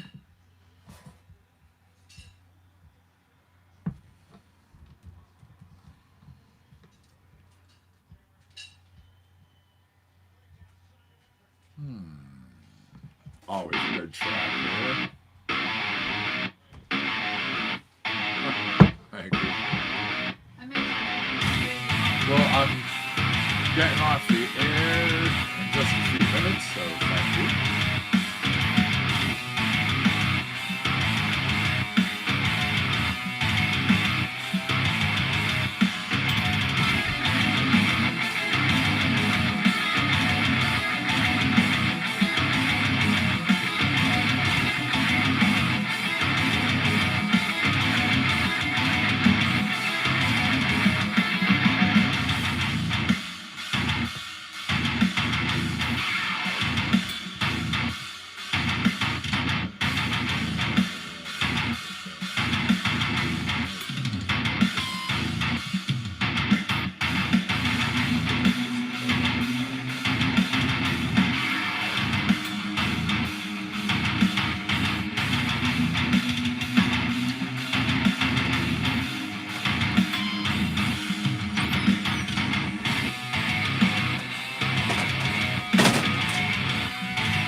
How'd it go? Oh, it went fine. Are you still live? On in just like 5, 6, 7 minutes. Alright, cool. Yeah, it went fine. Just, walking home, and then I was apparently walking the wrong direction. I asked somebody for directions. It's like, wow, you're completely in the wrong direction. Let me take you home. So, I need to figure out the whole walking route. Okay, yeah.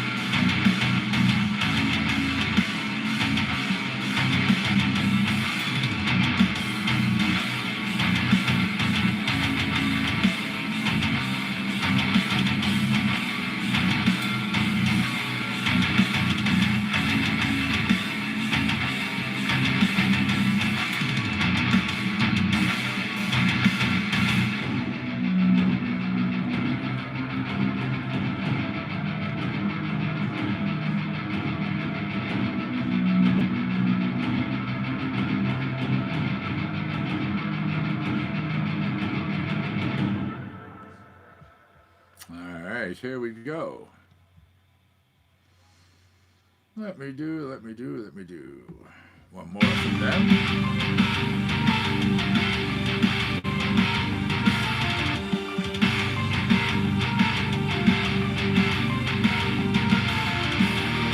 Then it will be a couple from Austin, and I'll be out of here.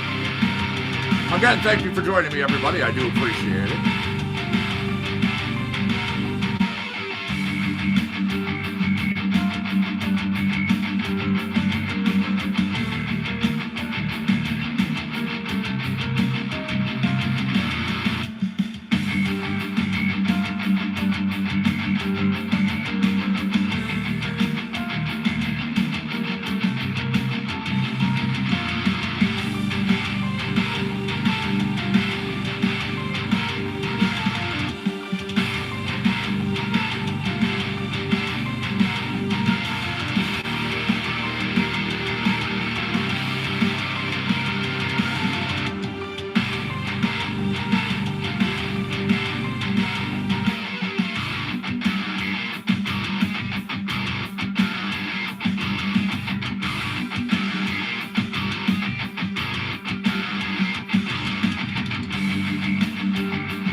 Thank you to everybody who hit the thumbs up over here. I do appreciate it.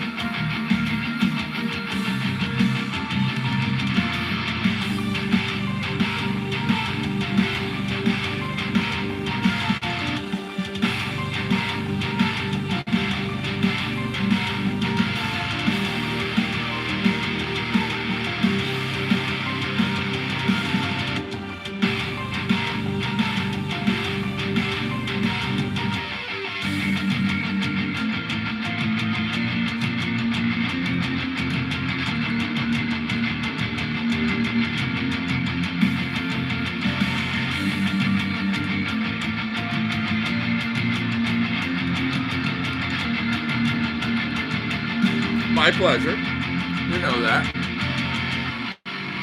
I won't talk with food in my mouth.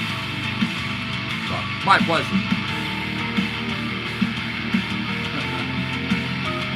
I enjoy being here each and every day, 7 days a week. You know, Sundays are the one day I give myself one shift off.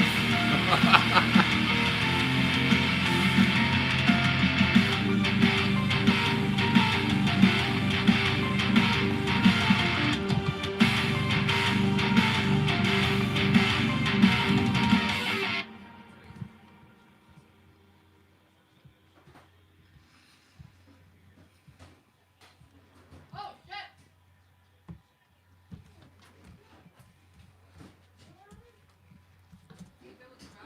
There you go. I'm saying, and that's why it's not fun, because it just like squeaked out of the dam. Little Bat Weasel. It's always a good track.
BioTrack, Austin Woodward, Shane Roberts. When this is done, so are we.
right, everybody, thank you once again for being here. Connecticut Medical Marijuana Credit Compound Concentrates in Coffee.